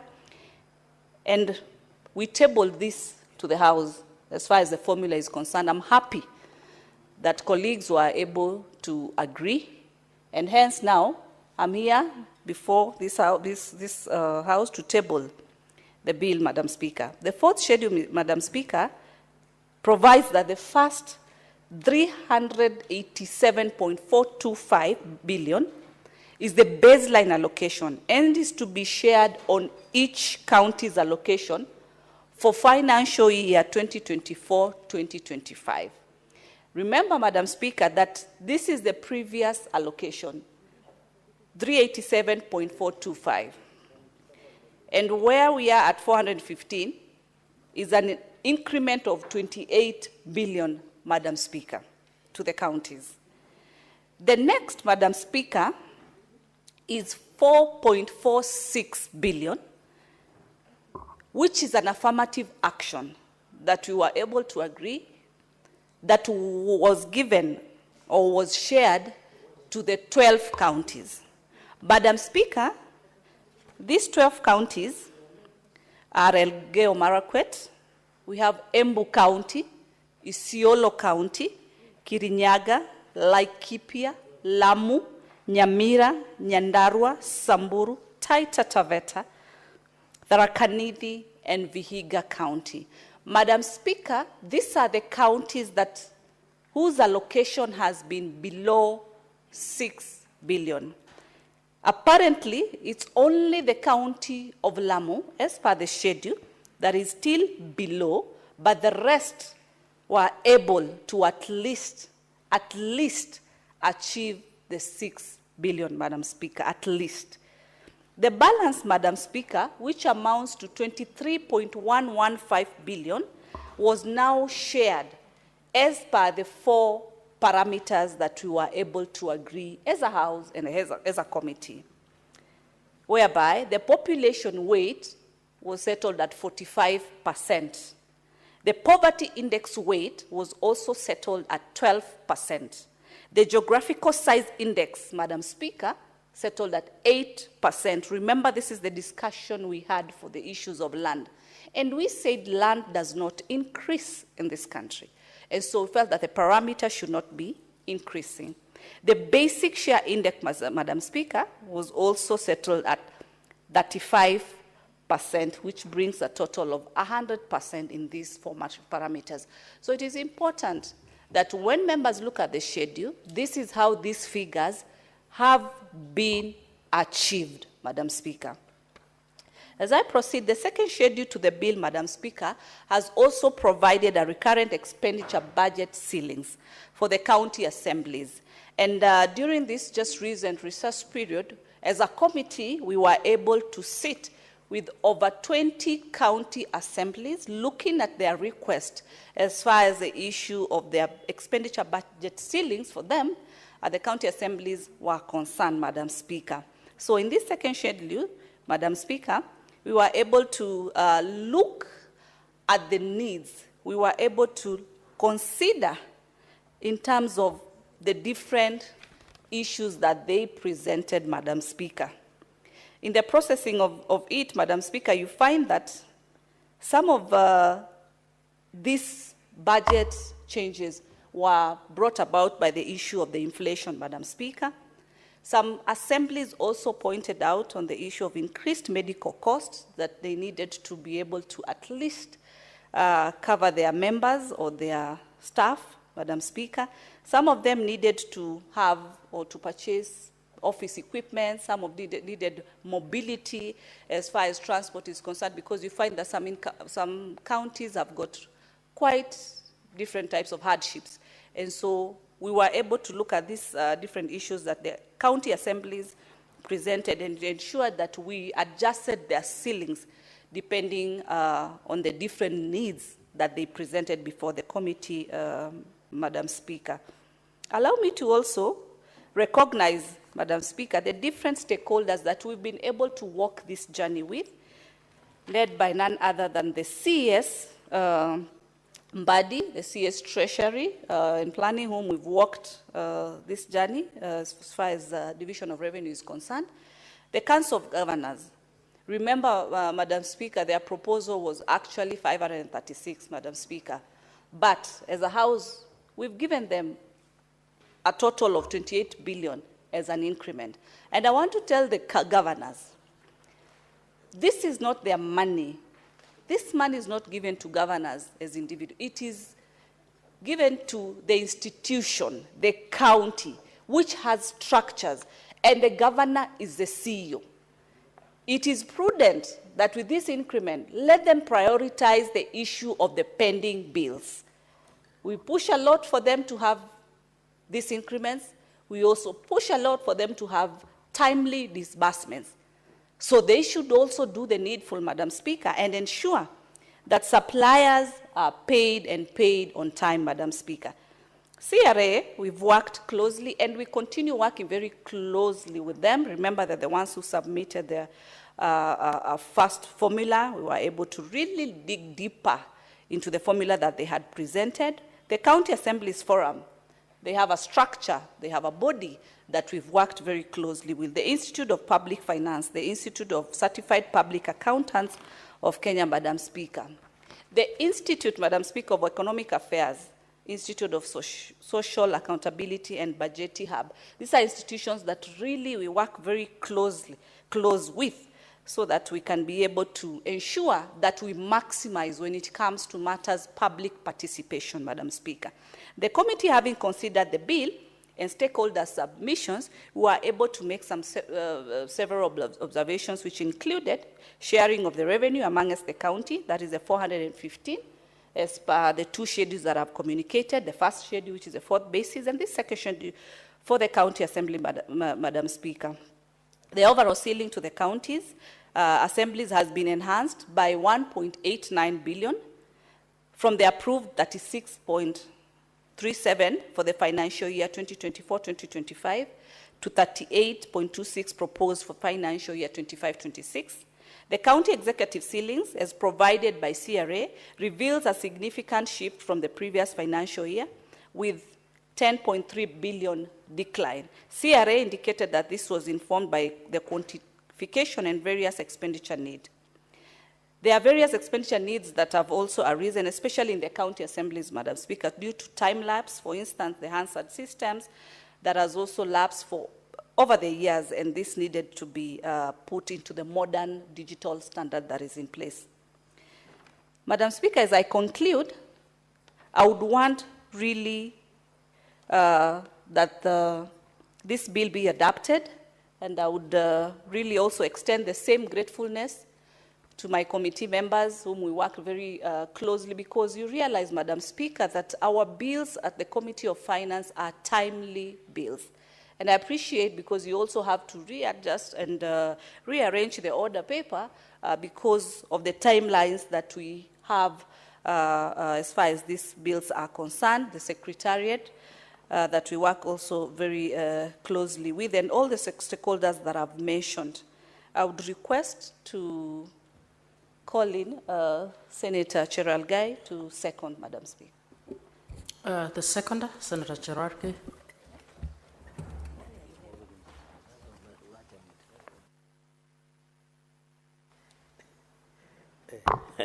Thank you, Madam Speaker. From the onset, I want to support the committee for the good work. I think this is the only committee, apart from, of course, you as truly of Public Accounts Committee, that is doing a good job. I think, Madam Speaker, and I want to thank the committee vice chair, Senator Tabitha Mutinda, for always being there and ensuring that. Yes, what's your point of order, Senator Sigit? Chair, is it in order for Senator Cherargei, as he moves to second, for him to say that there are only 2 committees in all of Senate that are actually working? Senator Cherargei, that assumption, do you want to correct instead of arguing that only 2 committees are working? Madam Speaker, I say industrious committees. No. Can You we said check the only answer? 2. It is I very said clear. These are only 2. You said the only 2 that are working. Can we Senator check the- Cherargei, you know what you said. Please. Can the answer be bear me witness? If I have committed Senator the wrong, Cherargei, then I can withdraw and apologize. No, I just really want to get what I said, Madam Speaker. I don't Secretariat, mind. can you indicate what Senator Cherargei said? Yes, please.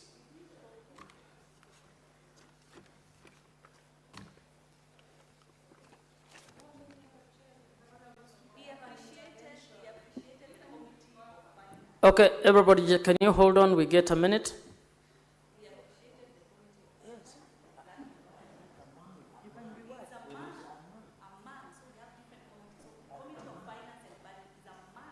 Senator Mutinda.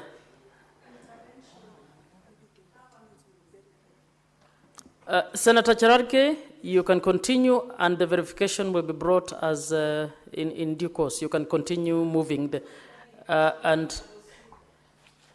Thank you, Madam Speaker, for the understanding. Senator Veronica, what do you mean by point of clarification? I mean, you've not said anything. Why are you clarifying anything? I think let Senator... Point of information. Point of information. Senator Cherargei, do you want to be informed? Thank you. Okay. Let Senator Cherargei proceed. Please. Thank you, Mr. Speaker. I want from the onset, and thank you for your understanding, Madam Speaker. You know you are my neighbor. Madam Speaker, thank you very much. As I rise to second, I want to celebrate this Committee of Finance and Budget, and more so the Vice Chairperson, Senator Tabitha Mutinda. And I'm told she's looking for something with this Nairobi City County, and I wish her well. I think she has outdone herself, Madam Speaker, in this committee, and I hope to see her in future senior leadership positions in this country. Madam Speaker, as I read you know, Article 210 of the Constitution is very clear on a number of allocation, the county allocation. Madam Speaker, it behooves, I think, Article 96. The role of Senate and us is to protect devolution. The reason all of us should be here, and I know my colleagues are following keenly as they, on the floor of the House and also in our launch, Madam Speaker, this is very critical. I'm happy. And I want to commend, although, Madam Speaker, I had somebody trying to castigate the former Prime Minister in one of the events, which is very uncalled for, because as a Senate, we had sat and said 465 billion should go to counties. Madam Speaker, it is the economic reality. And even me, I was at the beginning, Madam Speaker, I was disappointed because we thought counties should get more. Because looking at the national budget of 4.2 trillion, we thought even counties should get 50% of the national budget, Madam Speaker. But because of the economic realities, Madam Speaker, the Committee of Finance and Budget and the mediated came back with 415 billion to the counties. And I want to set the record straight. To many Kenyans from our 47 counties, we did add almost 28 billion to counties, Madam Speaker, up from last year when we had 387 billion last year, Madam Speaker, under shareable revenue. So there is additional funds, and I want the fourth estate, Kenyans and governors, Madam Speaker, to get right. There was an additional funding to counties, courtesy of our mediation committee and also the Committee of Finance and Budget. Madam Speaker, for example, Nandi, we are going to get an additional up to 7.7 billion in shareable revenue. Madam Speaker, for Kenyans to understand, shareable revenue is not inclusive of additional funds, conditional funds, Madam Speaker, such as grants, and also outside on-source revenue. Madam Speaker, so that Kenyans can understand. You know, many people confuse, and you know, governors take advantage and tell people there is no money that has been released in Nairobi.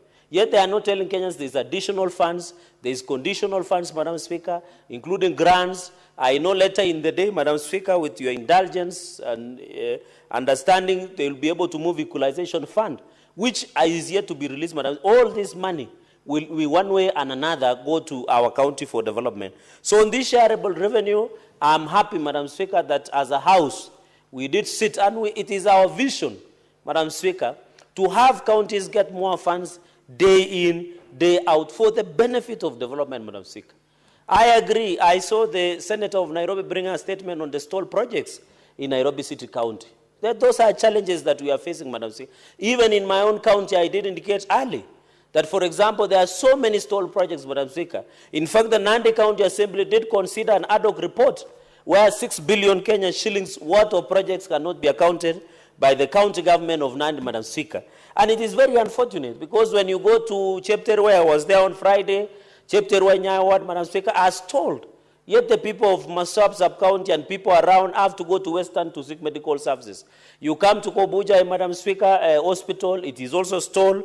You go to Kapsengere Hospital, which is neighboring you to Kisumu County in Terik Ward, is also stalled, and it is affecting provision of health services in that region, Madam Speaker. I hope when we push to increase this money through conditional allocation, Madam Speaker, of revenue to counties, it will assist to jumpstart like Kapsengere, Madam Speaker.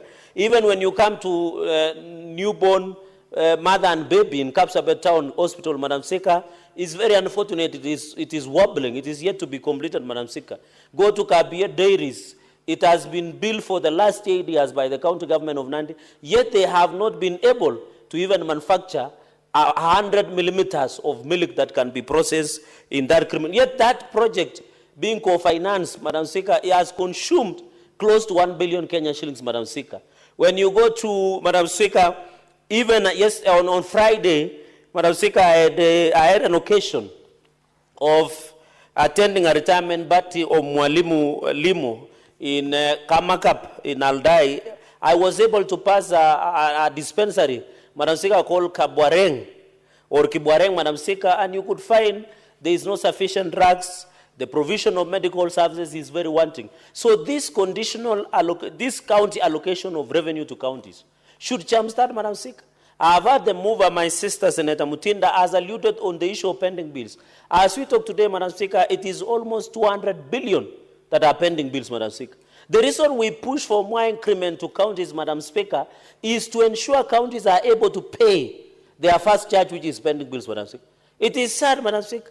When you go to Kisumu County, Busia, all the way to Mandera, there are so many young businessmen and women who have gotten diabetes or high blood pressure because they have done their only mistake was to work for county governments, Mr. Speaker.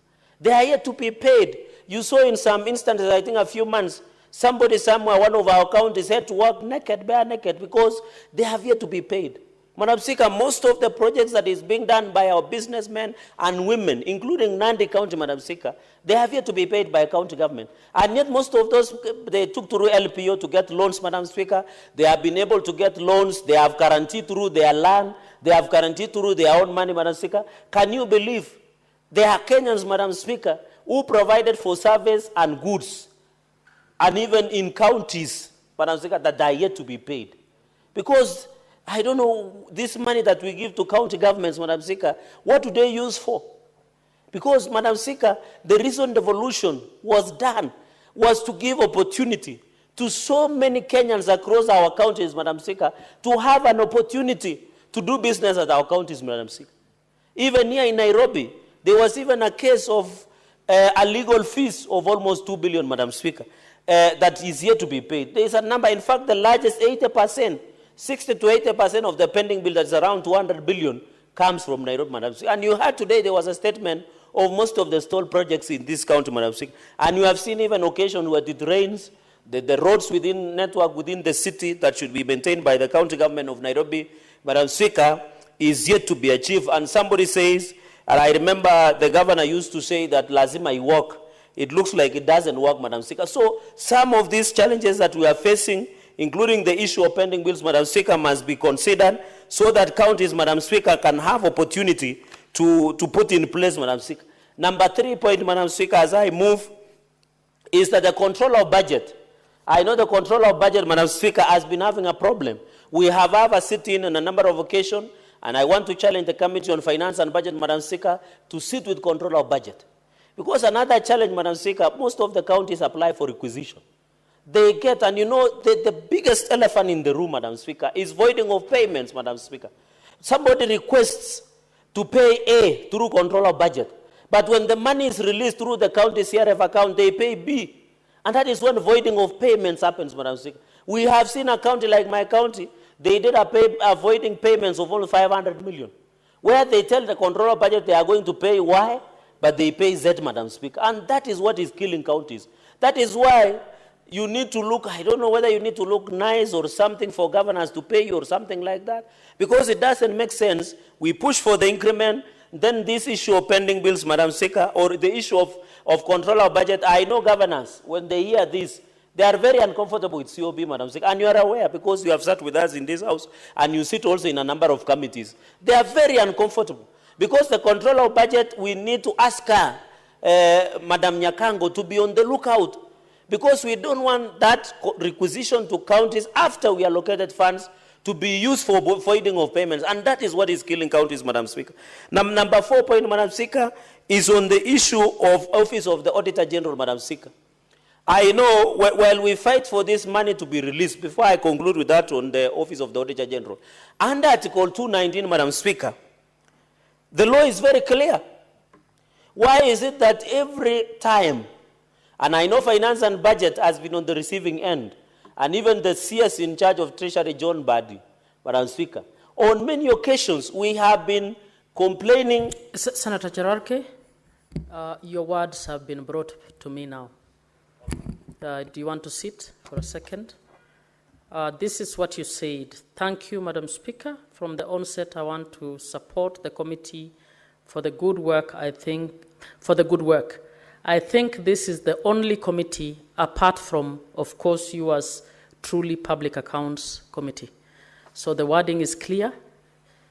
You actually said it's the only one. I think it impugns improper motive about the other committees. So I kindly request that you withdraw. Madam Speaker, I profusely withdraw and apologize, Madam Speaker. Madam Speaker, the fourth point I wanted to make is on Article 219. I know we did sanction the former CS of National Treasury, Ukuri Yatani, in the last session for delay in disbursement to counties, Madam Speaker. Article 219 of the Constitution 2010 is very clear. When the money is released, Madam Speaker, it should be released to counties without undue delay, Madam Speaker. And therefore, I want to appeal to the CS of National Treasury. I know the Finance and Budget, Madam Speaker, we have been demanding questions, especially, Madam Speaker, when counties do not receive their funds in time, Madam Speaker. We want counties so that when we bring them for accountability, when we ask them questions, when we do oversight as per Article 96, Madam Speaker, we are able to hold them to account, Madam Speaker. I know this Article 219 has been abused, Madam Speaker. Why would counties go without the money for more than a quarter, Madam Speaker, in the financial year? In fact, I know there are challenges of collection of revenue in the country, but that one should not be justification, Madam Speaker. I want also to request counties, because the biggest problem is own source revenue. In most of these counties, Madam Speaker, they are collecting revenue either automated system. And in most of the occasions, Madam Speaker, they don't get value. They don't own some of those. I have seen my brother, Governor Kimani Wamatangi, who was here, courtesy of your office, Madam Speaker, and I saw somewhere that they presented there has been an increment in terms of collection of revenue. We have seen a number of counties projecting. So we want to request them that their county treasury, the money they get, they must use for the value of the many Kenyans that we see. So this, Madam Speaker, should be a wake-up call to many of our people, Madam Speaker, so that we can see development going into the future, Madam Speaker. And I request colleagues, Madam Speaker, even as we consider that these funds we push to counties, Madam Speaker, we must be very... And another aspect, Madam Speaker, I want to challenge counties in conclusion. Because we have so many challenges of young people, lack of opportunities, I want to call upon counties to be creative. We have passed, I don't know, Madam Speaker, I did see in the order paper that we have creative industry bill. creatives. I think there was a bill concerning creatives, the young people to monetize their social media. Even as I did this, Madam Speaker, I want to, in your indulgence, pass my deepest condolences because we have lost one of the comedians called KK Mwenyewe yesterday or today morning. Madam Speaker, may his soul continue to rest. We used to get to enjoy ourselves whenever he used to act, and now may the family, God be with them during. So the creative, we want to request counties, Madam Speaker, I want to challenge counties. It is not enough to issue balls. It is not footballs or volleyballs, Madam Speaker. It's not enough to issue nets. It is not enough, Madam Speaker, to issue chemist kits. Counties can bring something creative through this allocation of funds, Madam Speaker. And therefore, even development, Madam Speaker, even as national government does development, Madam Speaker, because over the weekend I visited a place called Chepsir, Madam Speaker, and the roads, you know, Madam Speaker, in my region it is raining heavily. As you are aware, you are our neighbor. There is a lot of rains at the moment, and the roads are very pathetic and impassable. And I was shocked, Madam Speaker, that some of the agencies, and I'm happy there are changes in the agencies of roads in this country, in a road called Chepteritmo University, Madam Speaker, and I was shocked with this, the engineering. You know, I'm not an engineer, I'm a lawyer like you, Madam Speaker. And as I was passing near Cap Chepsir, Madam Speaker, Chepsir village, next to Chepterit, those guys were putting maram, then they put tarmac on top. So I was wondering, what type of engineering is this? And that is why in this country, one of the biggest challenges, Madam Speaker, is misappropriation of funds. The EACC must be on lookout especially, and I'm happy, EACC, Madam Speaker, were given access to e-procurement. We want them to take advantage and ensure that there is no misappropriation of funds. I hope and pray one day that the EACC will ensure, Madam Speaker, that there is access, there is no misappropriation of funds in our counties. Madam Speaker, you know the problem with OAG report is that we are morticians. We come after the fact, Madam Speaker. I want to challenge EACC to put in preventive mechanisms so that we don't lose resources in our counties, Madam Speaker, so that we get value for the money. You know, Senate, we come, they appear before Public Accounts Committee, we give out, we can't prevent because we are just morticians. The only time we have opportunity, Madam Speaker, is during now county revenue allocation. Then we come back after looking at the Office of the Auditor General report. I know there are many recommendations we can make as a Senate, but the only implementing agency, Madam Speaker, I have served in this House for some time. The only problem we face, and I know yourself, you go to a place, public parasa, people anauliza, what is Senate doing about stopping of funds? But they don't know, and I want to take this opportunity to inform Kenyans. The work of Parliament is to recommend. The work of investigation and prosecution is EACC and DPP. The much we can do, if there is misappropriation of funds in our counties, Madam Speaker, is only to recommend for prosecution, for investigation by the DPP, by EACC, especially on the issue of economic crimes, Madam Speaker. So on this one, Madam Speaker, because I want to allow most of my colleagues to be able to contribute, is to second by saying, Madam Speaker, in conclusion, this is a very critical bill. Madam Speaker, governors should be aware, this is not their funds. And I have had on several occasions, Madam Speaker, governors are they love and like senators during this time only, Madam Speaker. But when you go to the village, whether Kisumu or Busia, and you tell Governor Otuoma or Nyong'o that you have brought money, I had another governor, Madam Speaker, which I have tremendous respect. They should also ensure that these resources we give them is not theirs, it is the money of Kenyans. With those many remarks, Madam Speaker, I beg to second, and I thank you. Honorable Senators, I propose the question that the County Allocation of Revenue Bill, Senate Bills number 9 of 2025 be now read a second time. Senator Nyamu.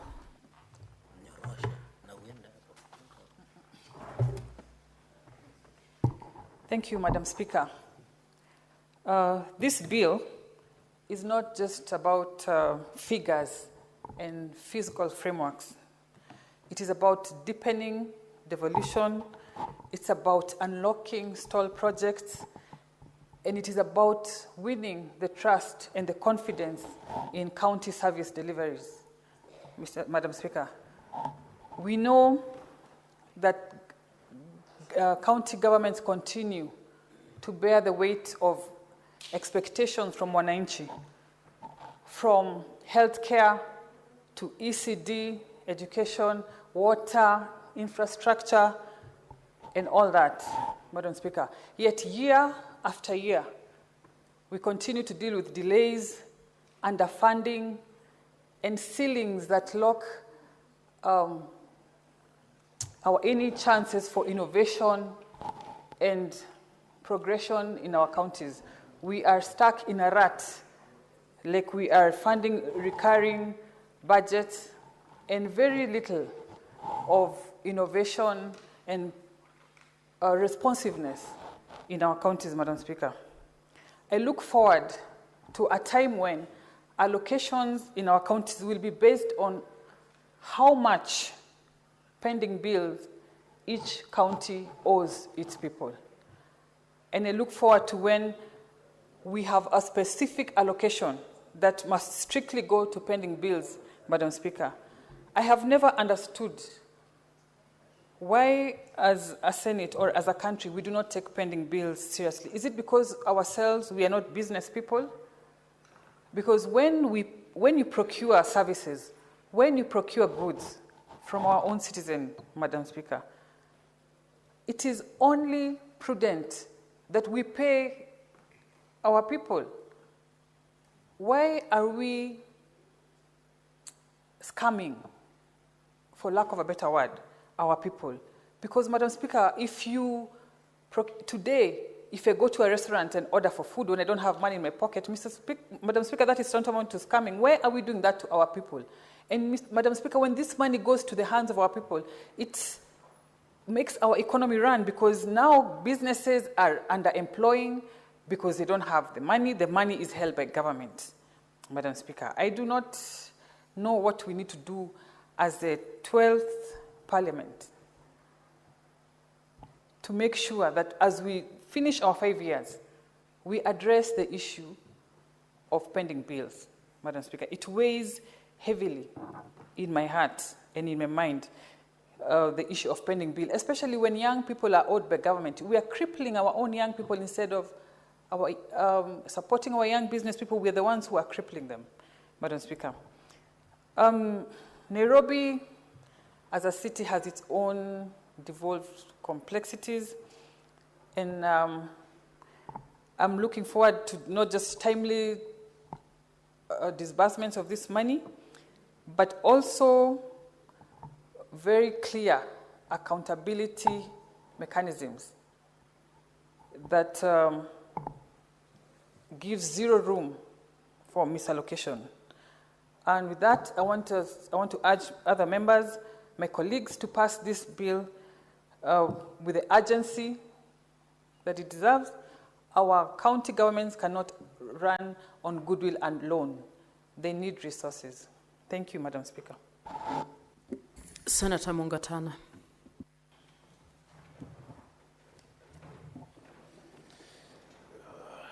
I want to thank you, Madam Speaker, for giving me the opportunity to also make my contribution on the County Allocation of Revenue Bill 2025. Madam Speaker, I listened carefully when the able senator and vice chair of the committee was moving this bill, and thank her together with the committee for the work they have put into bringing us this bill. Madam Speaker, I wanted to start by saying that this is a very solemn duty that is bestowed upon the Senate after we have passed the division of revenue bill. We have divided the monies between the national government and the county governments. Now, when we are discussing this bill, the proposition is to divide the monies amongst the counties. And Mr. Speaker, many people wonder what Senate does. And it has taken a lot of explanation, because sometimes senators don't say this enough, but it is after we pass, for those who are listening to us at this time, it is after we pass this law that the money is made available to the county governments and the county assemblies, so that this money is then applied for the good of the people, hopefully, at the county levels. Madam Speaker, the mover of the motion stated clearly that before they came in to move this bill and during the recess, they had lengthy consultations with over 20 county assemblies who came before the committee to explain the needs they have within the counties. And Madam Speaker, one of those counties was Tana River County Assembly. Tana River County Assembly, Madam Speaker, made its propositions, and the big issue here is that our county assemblies have been denied sufficient funds for them to carry out oversight duties. They have made this plainly clear to me when I went to address the assembly, and even when I went with the committee to meet a sister committee in Tana River County, that they are having a problem with the slashed funds. And this makes it very difficult for committees to be able to move and carry out their oversight duties. Madam Speaker, many of them are not able to fund the normal activities of oversight for standing committees of the county assemblies. And this includes the County Assembly of Tana River. And Madam Speaker, this creates a problem because then if primary oversight is not carried out properly, then it becomes a challenge, because then for us who are carrying out the secondary oversight at the national level, at the Senate level, we overwork ourselves. And it is because those county executives were not called to account at the county level. The CECs, the chief officers were not called to account at the county level. So then, Madam Speaker, we have a backlog because reports are not being done. The governors come here before the Senate and they also have a backlog. So we have a problem in terms of the funding, Madam Speaker.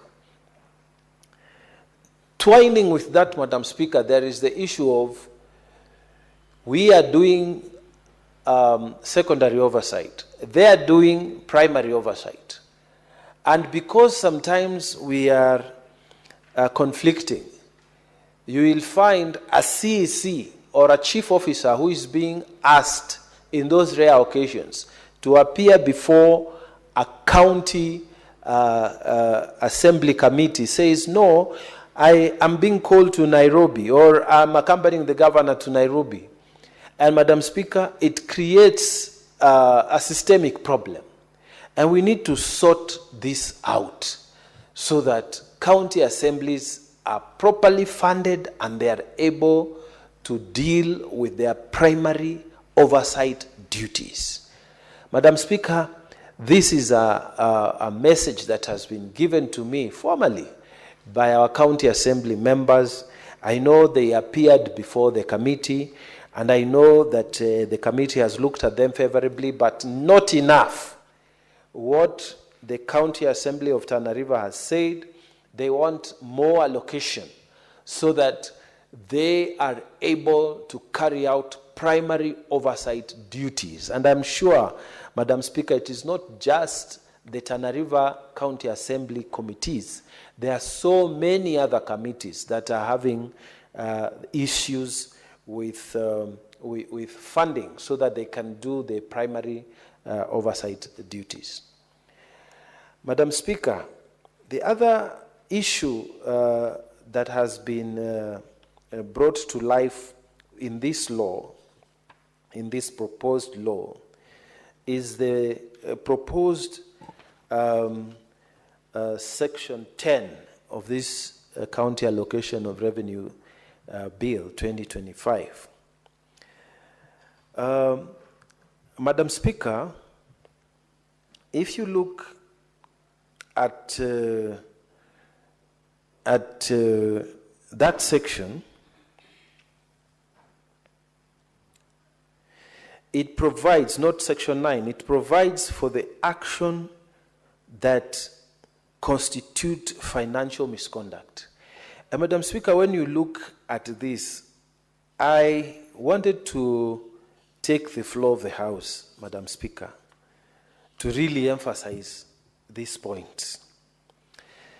Why is this important is that there is a schedule that has been provided for of how monies are supposed to depart from the National Treasury and go into County Revenue Fund, the CRF. Madam Speaker, this movement from Treasury, despite the schedules that we pass here, and the law being that it's the law, it has to be obeyed, they never follow these schedules.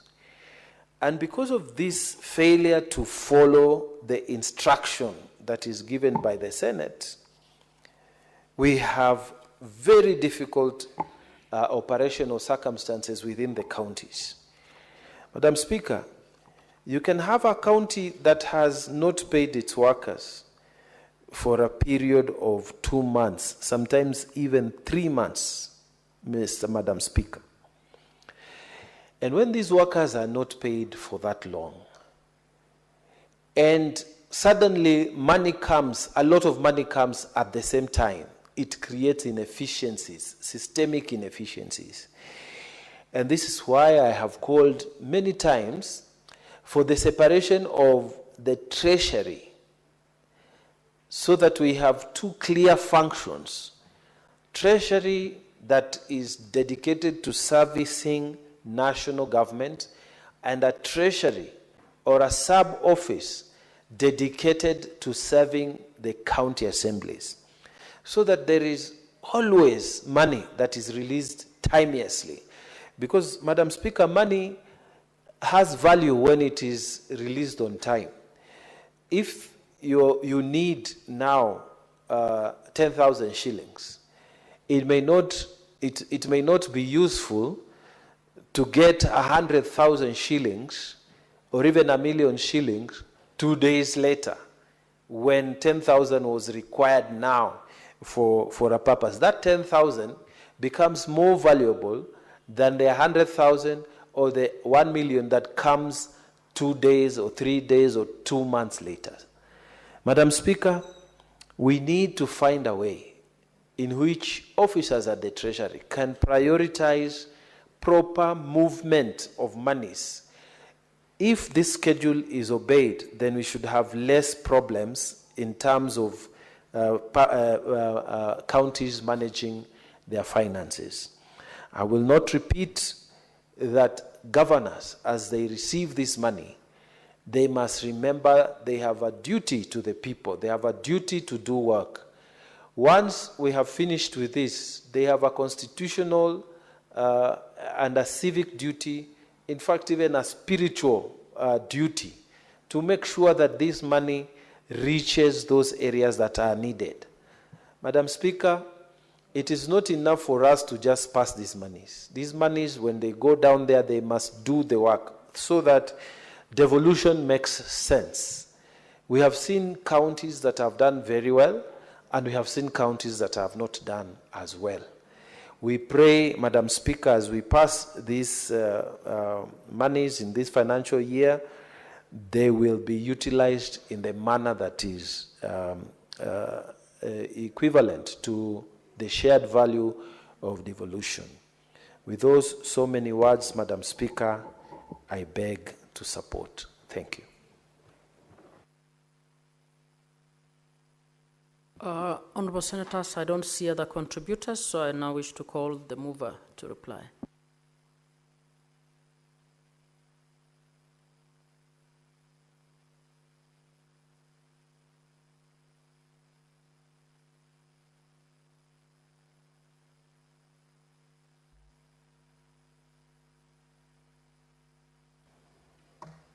Thank you so much, Madam Speaker. I really want to start by appreciating my colleagues led by Senator Cheryl Gay, Senator for Nandi, for the great input while seconding this very important bill for this House at this critical time. Also to thank my sister, Senator Karen Nyamu, from also Nairobi County, where we both represent, for her great input, knowing very well Nairobi is really leading with the issues of pending bills.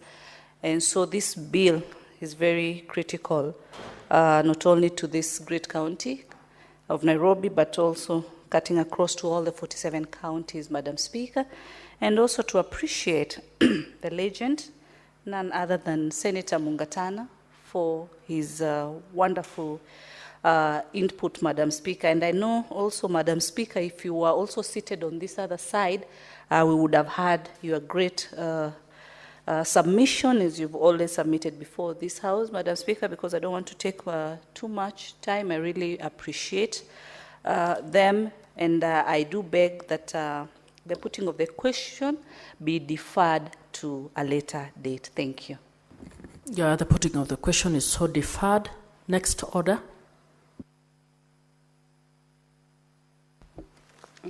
Order number 11, the Equalization Fund Appropriation Bill, Senate Bills number 7 of 2025, second reading.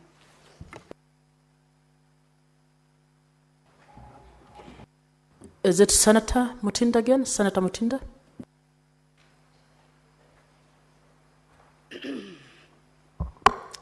Thank you, Madam Speaker. Allow me to move that the Equalization Fund Appropriation Bill, Bill 2025, be read a second time.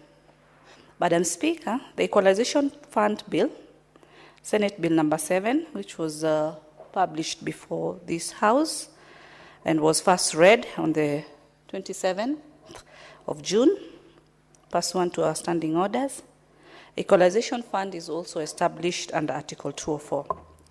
Madam Speaker, it's not the first time I'm moving the Equalization Bill, and this bill is very critical, especially to the marginalized regions or areas that have been focused on, Madam Speaker.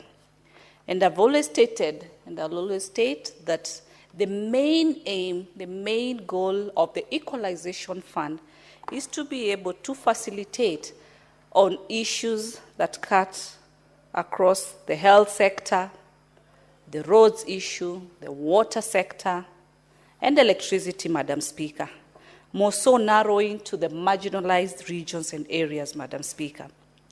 According to the CRA, Madam Speaker, we have 1,424 marginalized areas that spread and cut across the 34 counties, different counties, Madam Speaker. Equalization Bill, Madam Speaker, as I've said, is not a new bill to this House. And the Senate Bill number 7 provides for appropriation of 16.8 billion from the Equalization Fund for financial year 2025-2026. The proposed amount, the 16.296 billion, shall be shared or should be shared among the 34 beneficiary counties. This is based on the second policy on marginalization.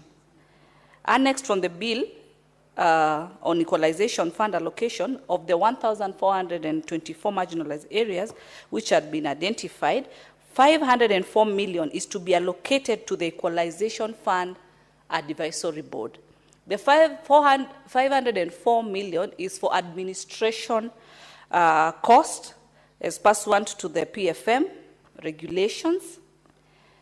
And Madam Speaker, the committee had carried out public participation on the bill in accordance to our standing orders. And in this participation, we were able to invite different stakeholders. You know, in the Committee of Finance, we have, stakeholders that we are always engaging with them, led by the Minister for Finance. We have the Commission of Revenue Allocation, the County Assemblies Forum, Madam Speaker, and at this point we had a special stakeholder called the Old Pumwani Landlord Community, Madam Speaker.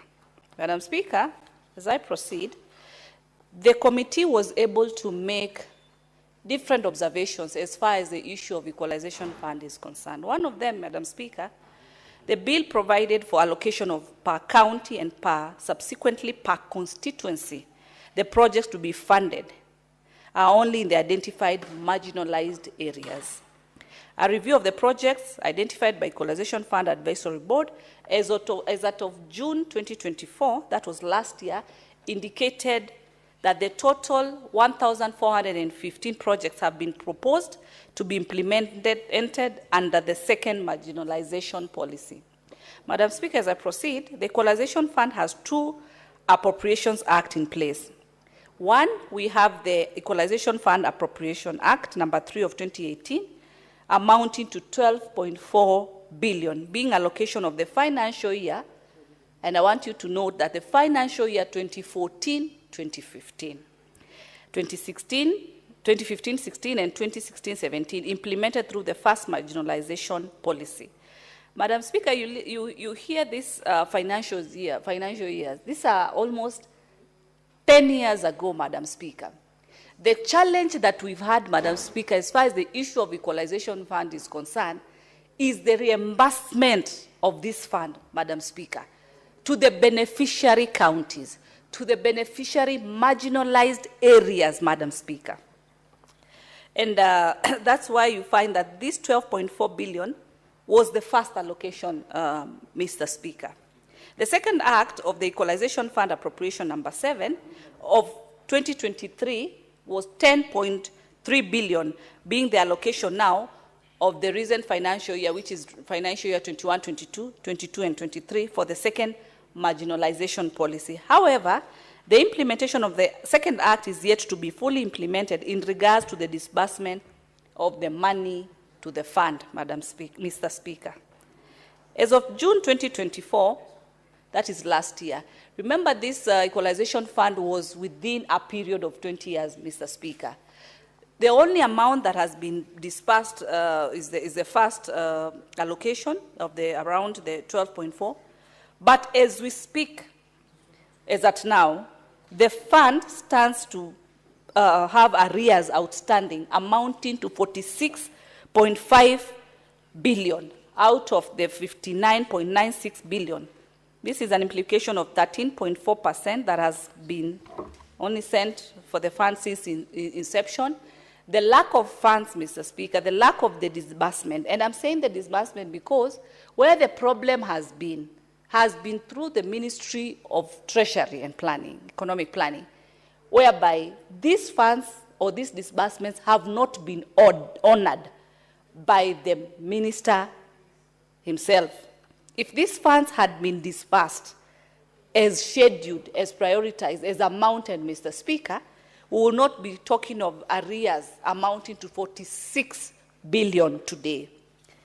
Mr. Speaker, in the bill, the committee, having considered the bill and analyzed the stakeholder submissions, we made some few recommendations. One, amendments to clause 3 of the bill by deleting the expression 2041 and substituting with the expression 2042. This is because basic services be provided via Equalization Fund are provided in Article 2042 of the Constitution. And secondly, Mr. Speaker, amending the schedule to the bill in column 2 of the item 13 with respect to Kitui County by deleting the word Kisumu and substituting with Kitui. Mr. Speaker, the emphasis as far as Equalization Fund is concerned is just basically on the arrears that are in place. We look forward as a committee to having the CS Mbadi next week on Thursday morning, so that we can also be able to engage him as far as the issue of Equalization Fund is concerned. This is a fund that should have achieved its purpose. The reason it has delayed, the reason it has had this delay is because the disbursements have basically not been honored, Mr. Speaker. And with those and many few remarks, I want to thank my colleagues at the committee level, led by my chair, Honorable Senator Roba, and the rest that we work very closely with, the Secretariat led by Gitonga, we have Beverly, Lucy, and the team, that we work closely as far as these issues of the committee are concerned. And at this time, because we still have another bill, which is also timely, that we have to look into, I want to call Senator Cheryl Guy to be able to second. Thank you, Mr. Speaker.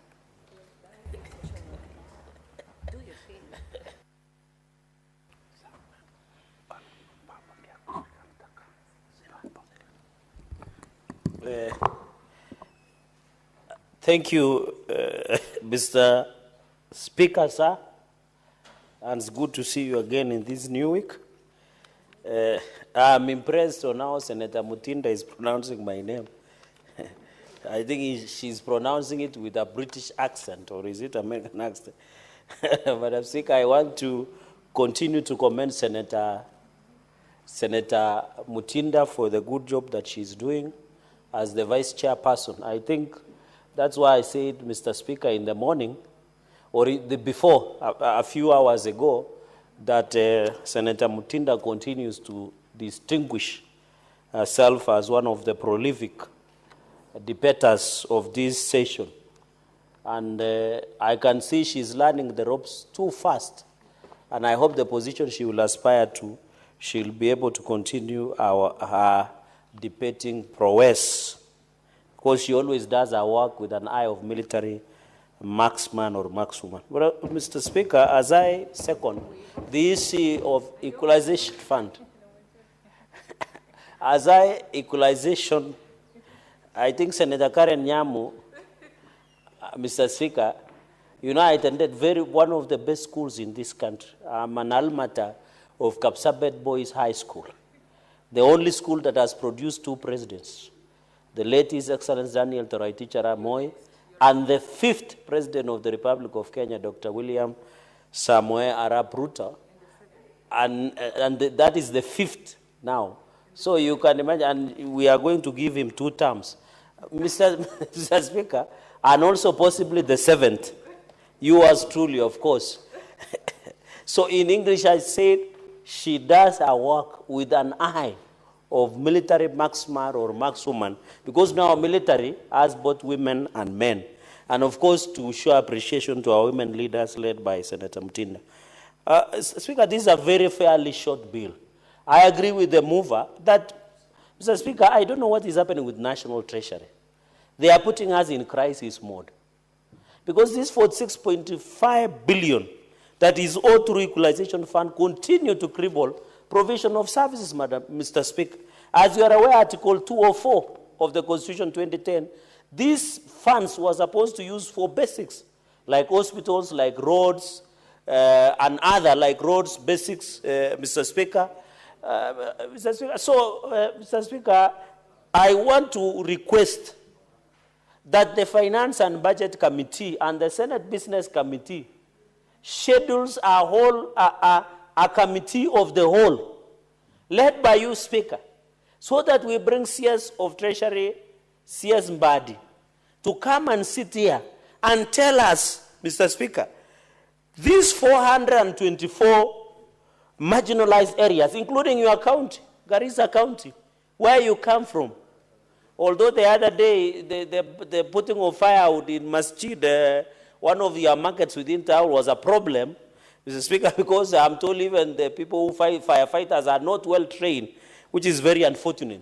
So on these 424 marginalized areas, Mr. Speaker, of 34 counties, why is it that 46.5 billion is yet to be released. This will continue to cripple services.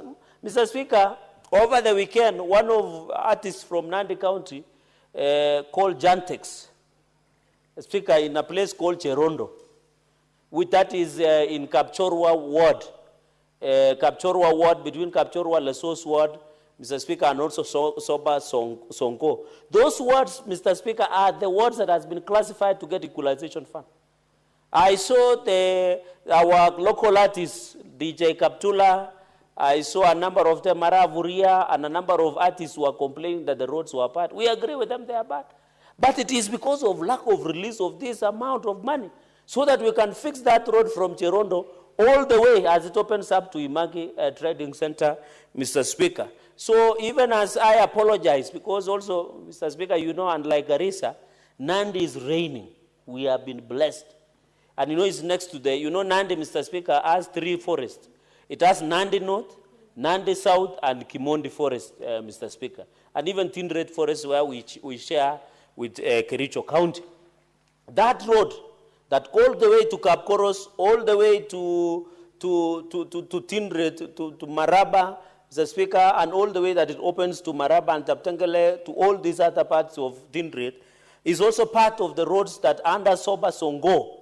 Mr. Speaker, to put this context on this issue of equalization fund, in fact, in Nandi, Senator Mutinda benefits with 4 wards. That is Songo Soba Ward in Tindred Sub-County, Kapchorwa Ward in Nandi Hills constituency, Chemilil Chemase Ward, Mr. Speaker, in Tindred constituency. That's around 200 million plus. So in this 46.5 billion that is yet to be released, out of 424 marginalized areas, Mr. Speaker, Nandi should be the biggest beneficiary. In fact, I'm coming with a motion, and I will try to appeal, because the Vice Chairperson, Senator Mutinda, is here, for Nandi to be given 2 extra wards as marginalized areas. That is Terik Ward in Aldai constituency and Cheptirwai Ward in Masab constituency, Mr. Speaker. And I know even here in Nairobi, Mr. Speaker, do you know we have what we call up and poor? There are people who are living in Nairobi, but they cannot access the basics, including food, water, and shelter. Mukuru Kwanjenga, Kibra, Mr. Speaker. We imagine that since 60% of GDP is in Nairobi, Mr. Speaker, they are well off. The biggest threat in this nation, Mr. Speaker, is the up and poor. Lack of basic amenities like water, Mr. Speaker, health care, clothing, food, Mr. Speaker. In fact, I want to support and congratulate President William Ruto on his aim of affordable housing program to bring dignity to many Kenyans who live in slum areas, Mr. Speaker, where there is no dignity. But the President is saying it is not us we who are better off that should live in better housing, Mr. Speaker. Even in this Nairobi city, we have seen even apart, Talanta Hela Sports Stadium in Ngong Road, Mr. Speaker. This, in fact, I am surprised. With the greatest up and poor, Mr. Speaker, you find some families who live in Kibra, who live in Eastern Pipers. They don't have playground. You see them when you drive on the weekend along the Pipers. They are trying to sunbathe, Mr. Speaker. They are trying to play their children because there is no playground. And therefore, some of these areas in Nairobi, which is 60%, should be classified as marginalized and be given equalization funds. How do you account to many schools in slum areas within Nairobi? Mukuru Nkanjenga, Mukuru Kwa Ruben, Kibra, one of the largest slums. In fact, you can't access those places, Mr. Speaker. Therefore, I agree, even here in Kiambu, a place called Ndeia, Mr. Speaker. When you go to Kiambu, you think it is one of the richest and wealthiest counties, but there is still a lot of poverty. Places like Ndeia, Mr. Speaker, and many others, even in Kajiado, in Garissa, in Mandera, of course in Busia, Mr. Speaker. And therefore, this issue of equalization, I want to appeal to the finance and budget. Let us sit and reevaluate the marginalized areas so that we include the up and poor, so that we include cities like Nairobi, which continues to suffer under the weight of wealth, Mr. Speaker. This city is a city of contrast. At the far end, you have the super rich. At the far end, you have super poor. I want to appeal. I saw the statement today on stall projects. The governor of Nairobi told us, lazima I work, but unfortunately at the moment I work. And I want to challenge the two leaders from Nairobi who are seated behind me to be at the forefront to ensure there are deliverables for the betterment of, Mr. Speaker, of this. So, Speaker, on the issue of marginalized, I have seen today, as I conclude, Mr. Speaker, the salaries and remuneration. And I want to add another, to request through the Vice Chairperson, Senator Mtinda of Finance and Budget, to request that this issue of hardship allowance must be relooked at, Mr. Speaker. I have seen the Salaries and Remuneration Commission have issued a clarification, and I want to agree with them. Under the law, they don't have any role, Mr. Speaker, in terms of how hardship declaration areas is being done, or hardship zones. It is the public service department that does its job. I am aware of a report, and I want to challenge Finance and Budget because issue of equalization is still part of marginalized, Mr. Speaker. In this financial year, where counties are getting 16.8 billion through financial year 2025, Mr. Speaker, it should be considered. So I have seen the letter from Salaries and Remuneration Commission clarifying that they don't have a role. In fact, under the Constitution, Mr. Speaker, as I conclude, the role of SRC is to only advise on the issue of remuneration. Mr. Speaker, I am aware there is a report that was presented through public Prime Cabinet Secretary Office, where they were proposing scrapping of hardship allowances to teachers, Mr. Speaker, and they were saying they are saving 6 billion. Mr. Speaker, what will attract teachers and other civil servants to work from hardship areas? We must disagree. I totally oppose with the intention of any form to remove hardship allowances for teachers and civil servants, government civil servants. There is a reason why 44 hardship zones and even more should be included. I've said in Nandi we need to see Terik as hardship area. We need to see Chepterwa as hardship area. We need to see Kapchorwa, Sopa, Songo, Mr. Speaker, Chemeli, Chemase being hardship areas among the 44. This move to say they want to scrap to save 6 billion doesn't make sense, Mr. Speaker. And therefore I want to appeal that in the spirit of equalization and the issue of marginalized areas, Mr. Speaker, I agree with the Kenya National Union of Teachers and Kenya Kupet to reject the intention of scrapping hardship allowances for teachers and other civil servants in the guise. So, Speaker, in fact, this is going against the legal notice number 534 of 1998 and the legal notice of 196 of 2015, which declared some of these areas as marginalized areas, Mr. Speaker. And it is very unfortunate. I am aware, Mr. Speaker, that in fact we should give more hardship allowances to not only teachers, but all civil servants, so that we can get somebody coming all the way from Nandi to work in Garissa, to work in Banisa, to work in Todonyang, to work all the way in Namanga, so that they are motivated through these hardship allowances, Mr. Speaker. And therefore, I want to say that the issue of hardship allowances and the issue of marginalized should be married together, Mr. Speaker, so that as you provide basics like roads, hospital, and schools, there is no need, Mr. Speaker, for us to pass 16.8 billion to go and build schools. There are no teachers to teach there because you have not given them hardship allowances. You know, it complements each other. It must and it should complement each other. And even as I'm aware, the CBA agreement of teachers, collective bargaining agreement, has come to an end.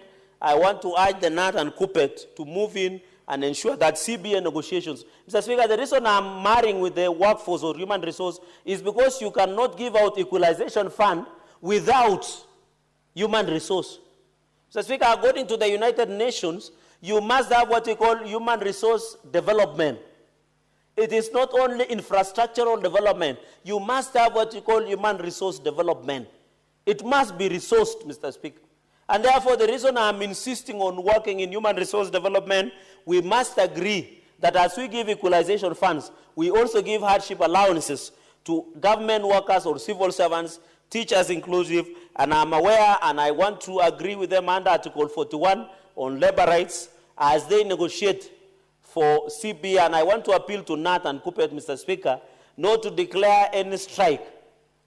The government is willing to negotiate on CBA, Mr. Speaker. Even I want to challenge Senator Tabita on the issue of, I'm aware there is a looming, and is part of Nairobi delegation, there is a looming, and she's a practitioner in the health sector, that she needs also, alongside her colleagues in Senate delegation of Nairobi, that there is a looming strike of nurses and other clinical officers about the dire situation of health sector within Nairobi. So I want to challenge the Senator Mutinda, because she sits as the Vice Chair of Finance and Budget, to intervene on the looming strike of nurses and other health practitioners, because I saw Washira and Kebora yesterday complaining over the same. So, Mr. Speaker, my rationale and the reasoning as I tied up is that we should give equalization fund, but also motivate human resource that works within that region, so that you achieve the results. You cannot build a school, yet you don't have teachers. You must have teachers so that you get value for money. Today we can say 46.5 billion be released. We'll go build a school in Kapchorwa, in Chemelil Chemas, in Soba Songo, but where will you get the teacher that will provide for that learner? And I agree on the issue of 504% for the operations of, I want to request the finance and budget. What is killing counties is recurrent expenditure. I think in future, we should see a way of reducing this 504 million for operations. And I know the Finance and Budget Committee, led by Senator Roba and deputized by Senator Mutinda, can sit and agree on how they want to proceed, Mr. Speaker. Mr. Speaker, in conclusion, this is a very Article 204. We must adhere to it. I want to still appeal that this money of marginalization should and must be released. And I hope when the CS, I've had the mover, who is the Vice Chairperson of Finance and Budget, saying that CS Mbadi is appearing before them. Please let him tell us what this 46.5 billion is. So, Speaker, we need to fix roads. Over the weekend, Mr. Speaker, as I accompanied the President, as you are aware, in Kaptagat 9th edition, and I want to thank and congratulate PS Dr. Chris Kipto, who is the patron of Kaptagat conservation efforts, for the good work he's doing in that region, and as the PS of National Treasury, I accompanied His Excellency the President, Dr. William Ruto, for conservation efforts. So, Speaker, and I'm happy you did move a bill concerning environment. I wish to have seen you there, because you are one of the champions of the issue of conservation and climate action. And I used the road that is between Simatwa all the way to Naiberi, Mr. Speaker. That road is barely 3 years, Mr. Speaker.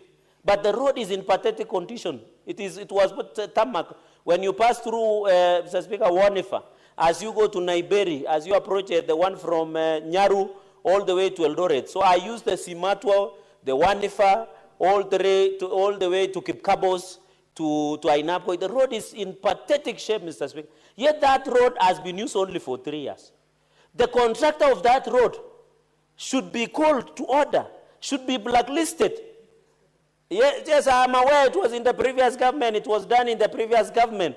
In fact, the CS of roads then, the heads who stood for that road, the supervisor, the contractor, must be called, Mr. Speaker. We have roads that were done in 1960s, but we are still there in good shape.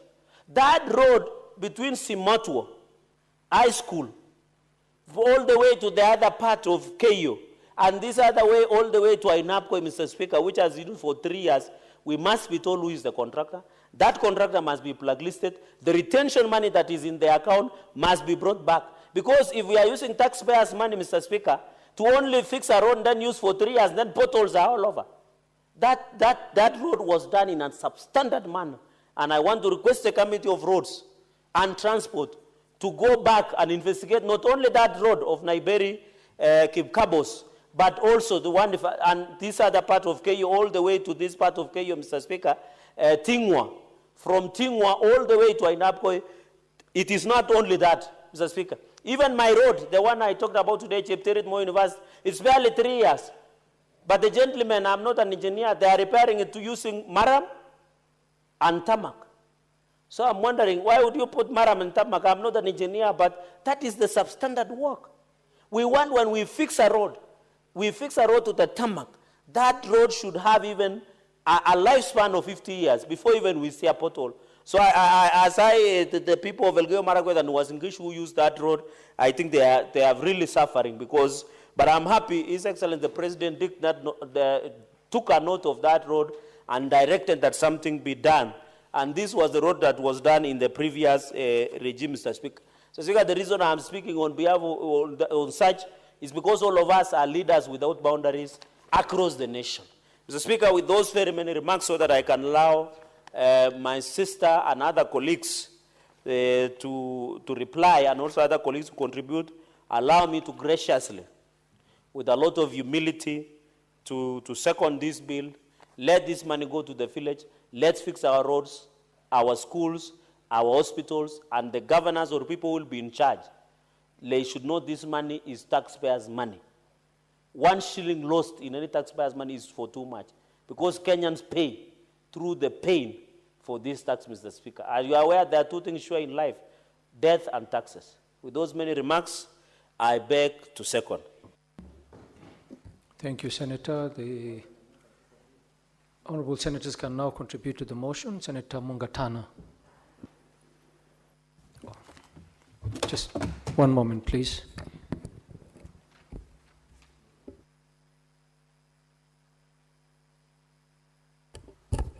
Honorable Senators, I propose the question that the Equalization Fund Appropriation Bill, Senate Bills number 7 of 2024, be now read a second time. Senator Mungatana.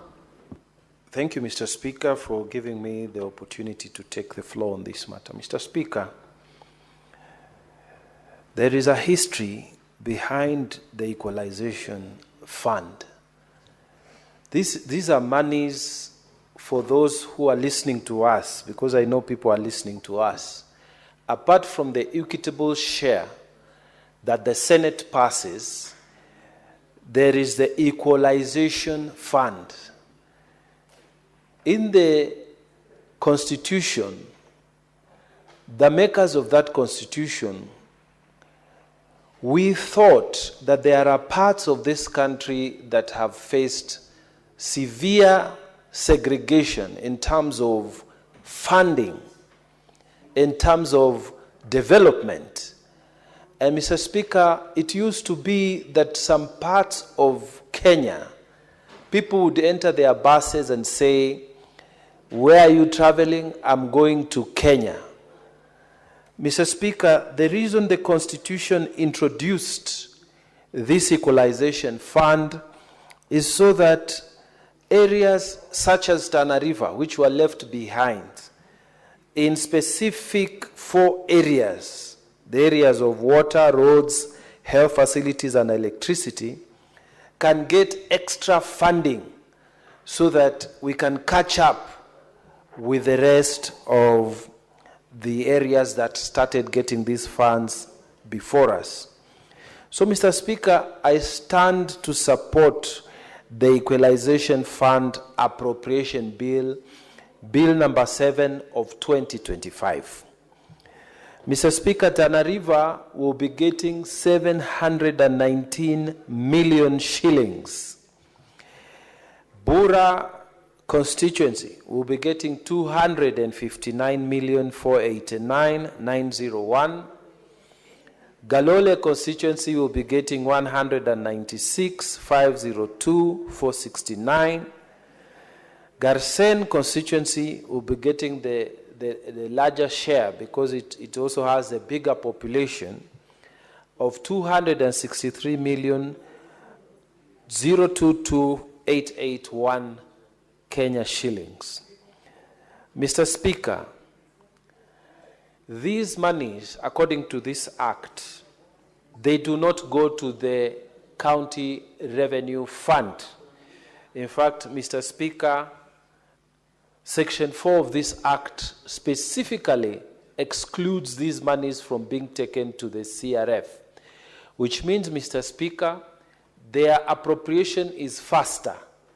It is possible for this money to be released today from Treasury, and once those plans are approved, it is possible to use this money without too much delay.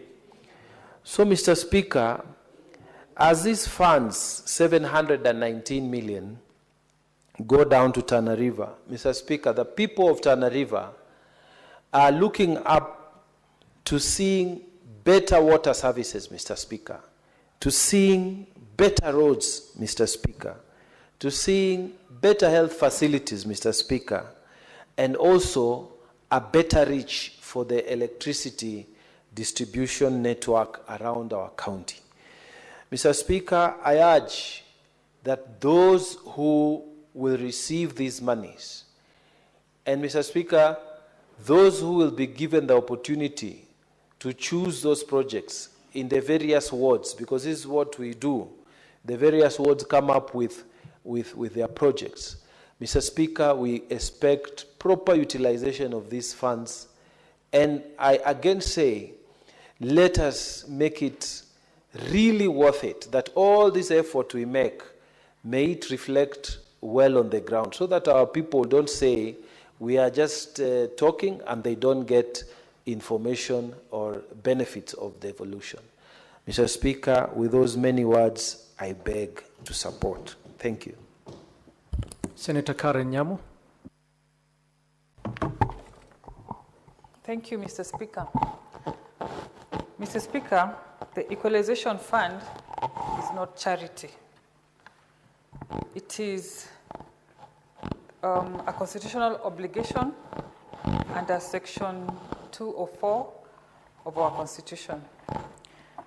And the people who framed the Constitution understood that if we do not deliberately empower the very forgotten corners of our country, then we risk even more alienation and risk creating unrest in our countries. Unfortunately, this noble fund has experienced delays, serious delays, bureaucracy and bottlenecks that rendering it almost dysfunctional in previous cycles.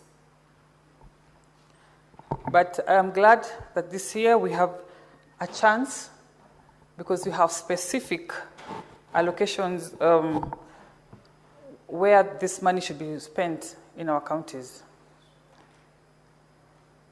I want to say that this Equalization Fund is not supposed to be politicized. It is not a way of wooing any community. We must ensure that it is going to the marginalized and not to woo numbers, as it has been traditionally done. Mr. Speaker, urban marginalization is real. And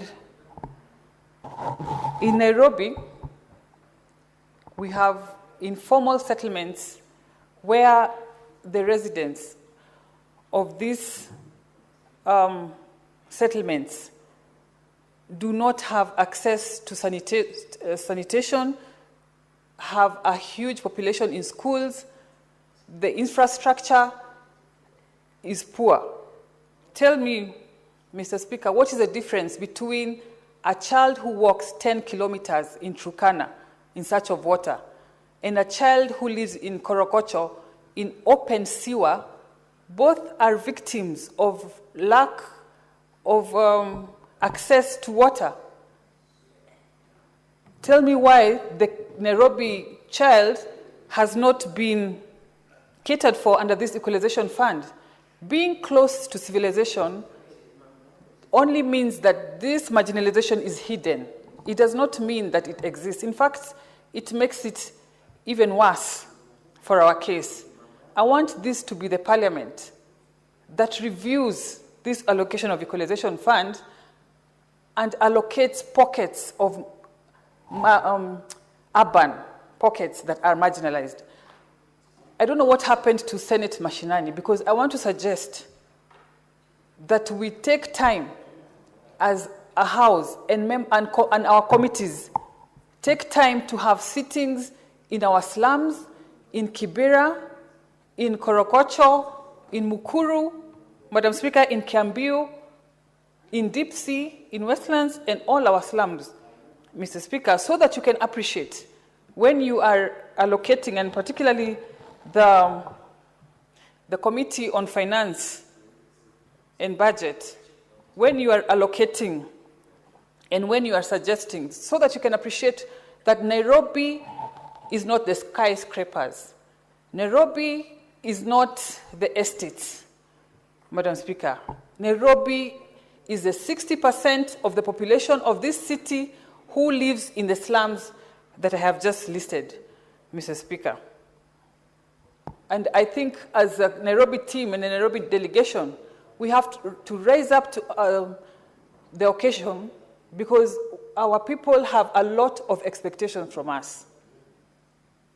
I want to leave this Senate when Nairobi is listed in this schedule as a beneficiary of this Equalization Fund, Mr. Speaker, because as things are, this is outrightly unfair.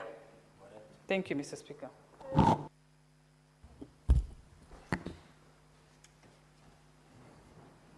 Senator Olekina.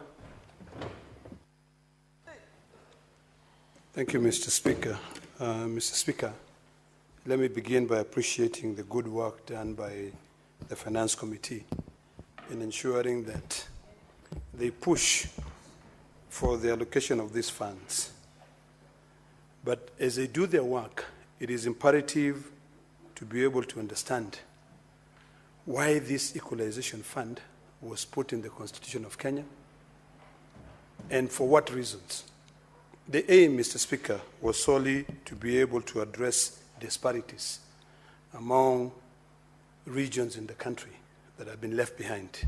In fact, I believe that the framers of the Constitution were advised by Session Paper number 10, where development was constantly focused on the areas where the train was, leaving regions.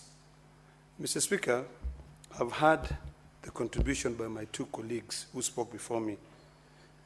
The first one is Senator Cherargei. And today, for the very first time, let me acknowledge the good work that Senator Cherargei does in this country. You know, I've been with Senator Cherargei for the last 8 years in this parliament. And when at the rise of the House, you'll still find Senator Cherargei. So the people of Nandi, just know that you have a good asset. He might be cantankerous, he might be unorthodox, but he is very diligent in terms of his agility and dedication to issues affecting Kenyans.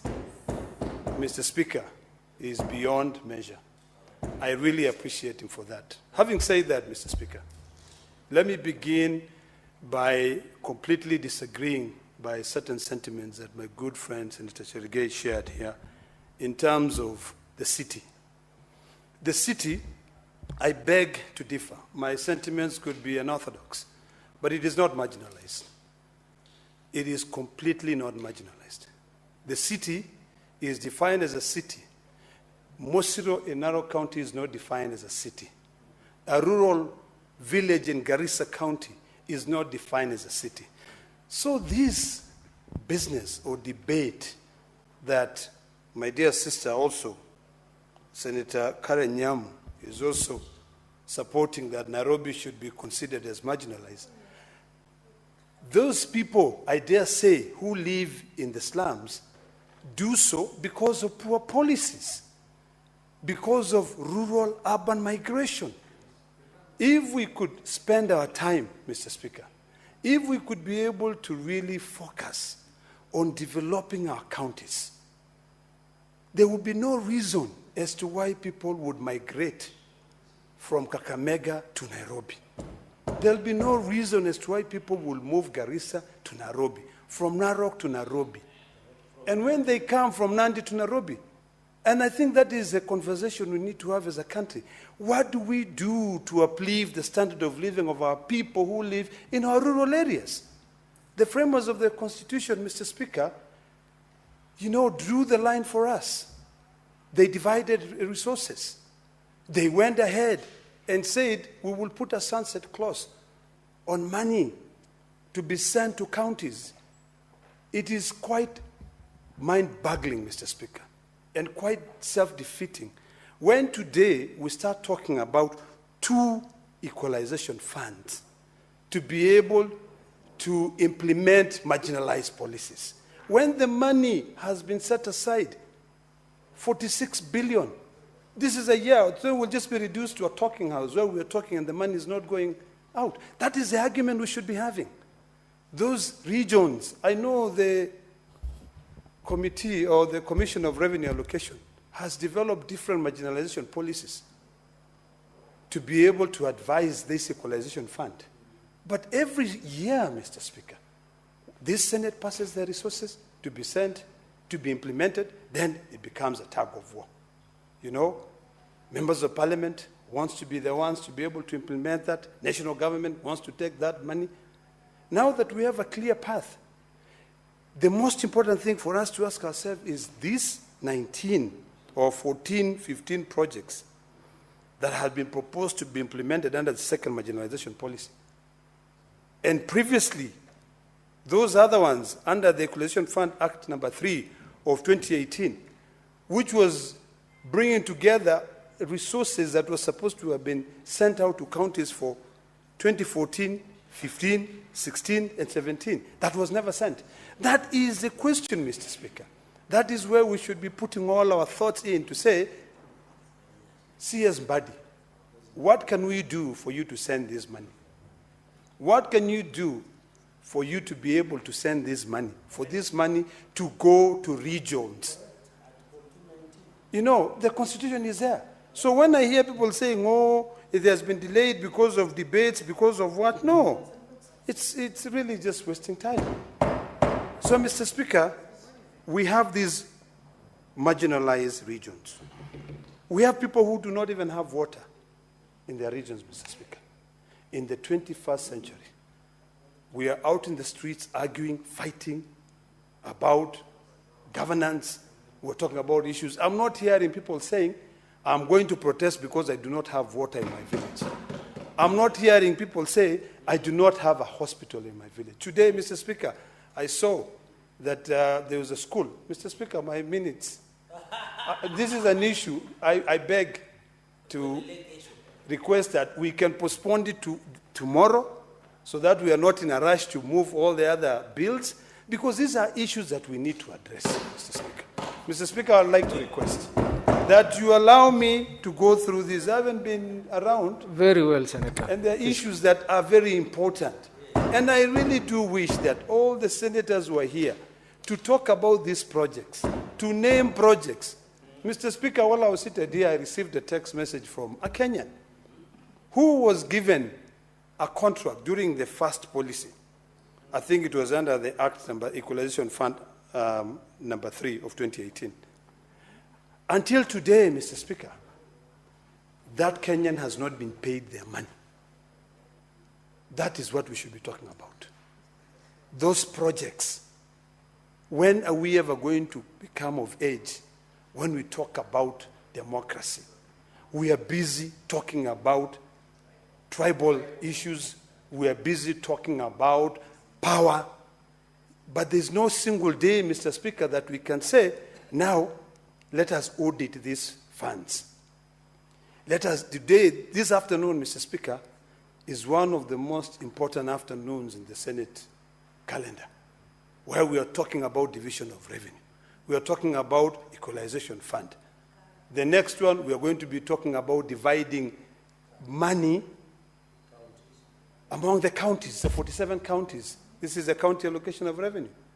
But when I shook my head like this, all like this, you know, and particularly that's the reason why I'm here, and maybe people have issues, but I think it's a day that we don't need to rush things. It's a day that we need to stand here and say, how much money is going to Narok County? With this equalization fund, these marginalized areas.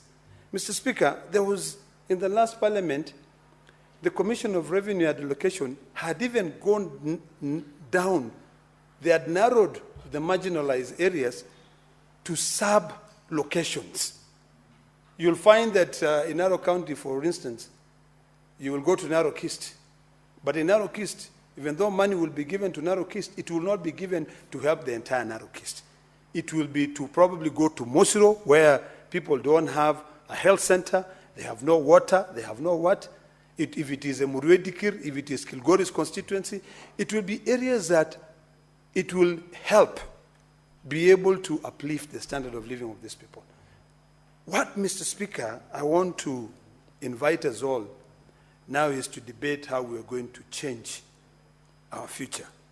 Because the arguments that we've been having have been self-defeating. The fights that we've been having have been self-defeating.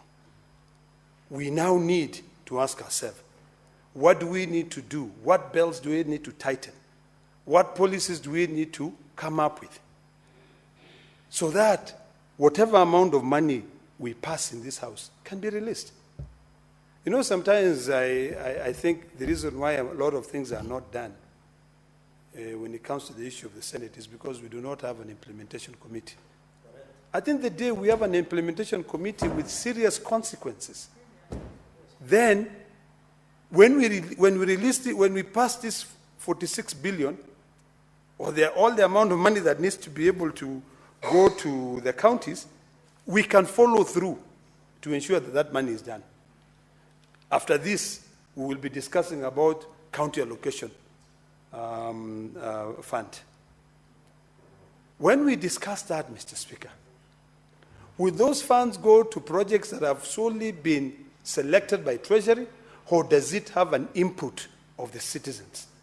The reason why there is such a huge disparity, the reason why there is such a big fight between the younger generation and the current generation, between the millennials and the Gen Zs or the other generation, is because we are not speaking the same language. Instead of doing away with this rural-urban migration and being intentional by the money we allocate and we follow through, we are busy now talking about, let us improve life in the slums. Why not start new cities? Why not go in and say, areas which are just left like that, go set up a city, move people, they move on. Mr. Speaker, if you go to Nigeria, Nigeria decided we are tired of this, lack of coordination. And they came up with Abuja, brand new city. They are building new cities, as a country, Kenya.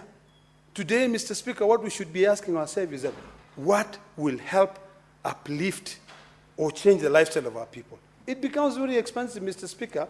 Now we are talking about this Equalization fund. There's some money here which is being earmarked to take electricity to those marginalized areas. But let us be realistic here. Mr. Speaker, I'm a pastoralist. And Mr. Speaker, you're also a pastoralist. I live here, and I have probably 2,000 or 3,000 acres of land. To get to where you are, you also have another 2,000 acres of land. By the time we build an electric line to you, we would have spent all the money that is supposed to be able to help people. Why don't we think about creating cities, small towns, even in rural areas, Mr. Speaker? So I went to Rwanda, and I was impressed with what Rwandans are doing when we visited President Kagame. And that is one of the things that, Mr. Speaker, I have committed myself to do it for the people of Ilchamus in Baringo County. Bring them together, have them some social houses. When you put them together, there is enough security. You can put a police post there. You can bring electricity to them. You can give them water. You can also help them use the resources which are located in Lake Baringo. We move that to other regions as well, Mr. Speaker, of Narok County, of Garissa County. So, Mr. Speaker, the argument that I'd like us to have is how well do we ensure that we send this money that we have allocated, Mr. Speaker. The money...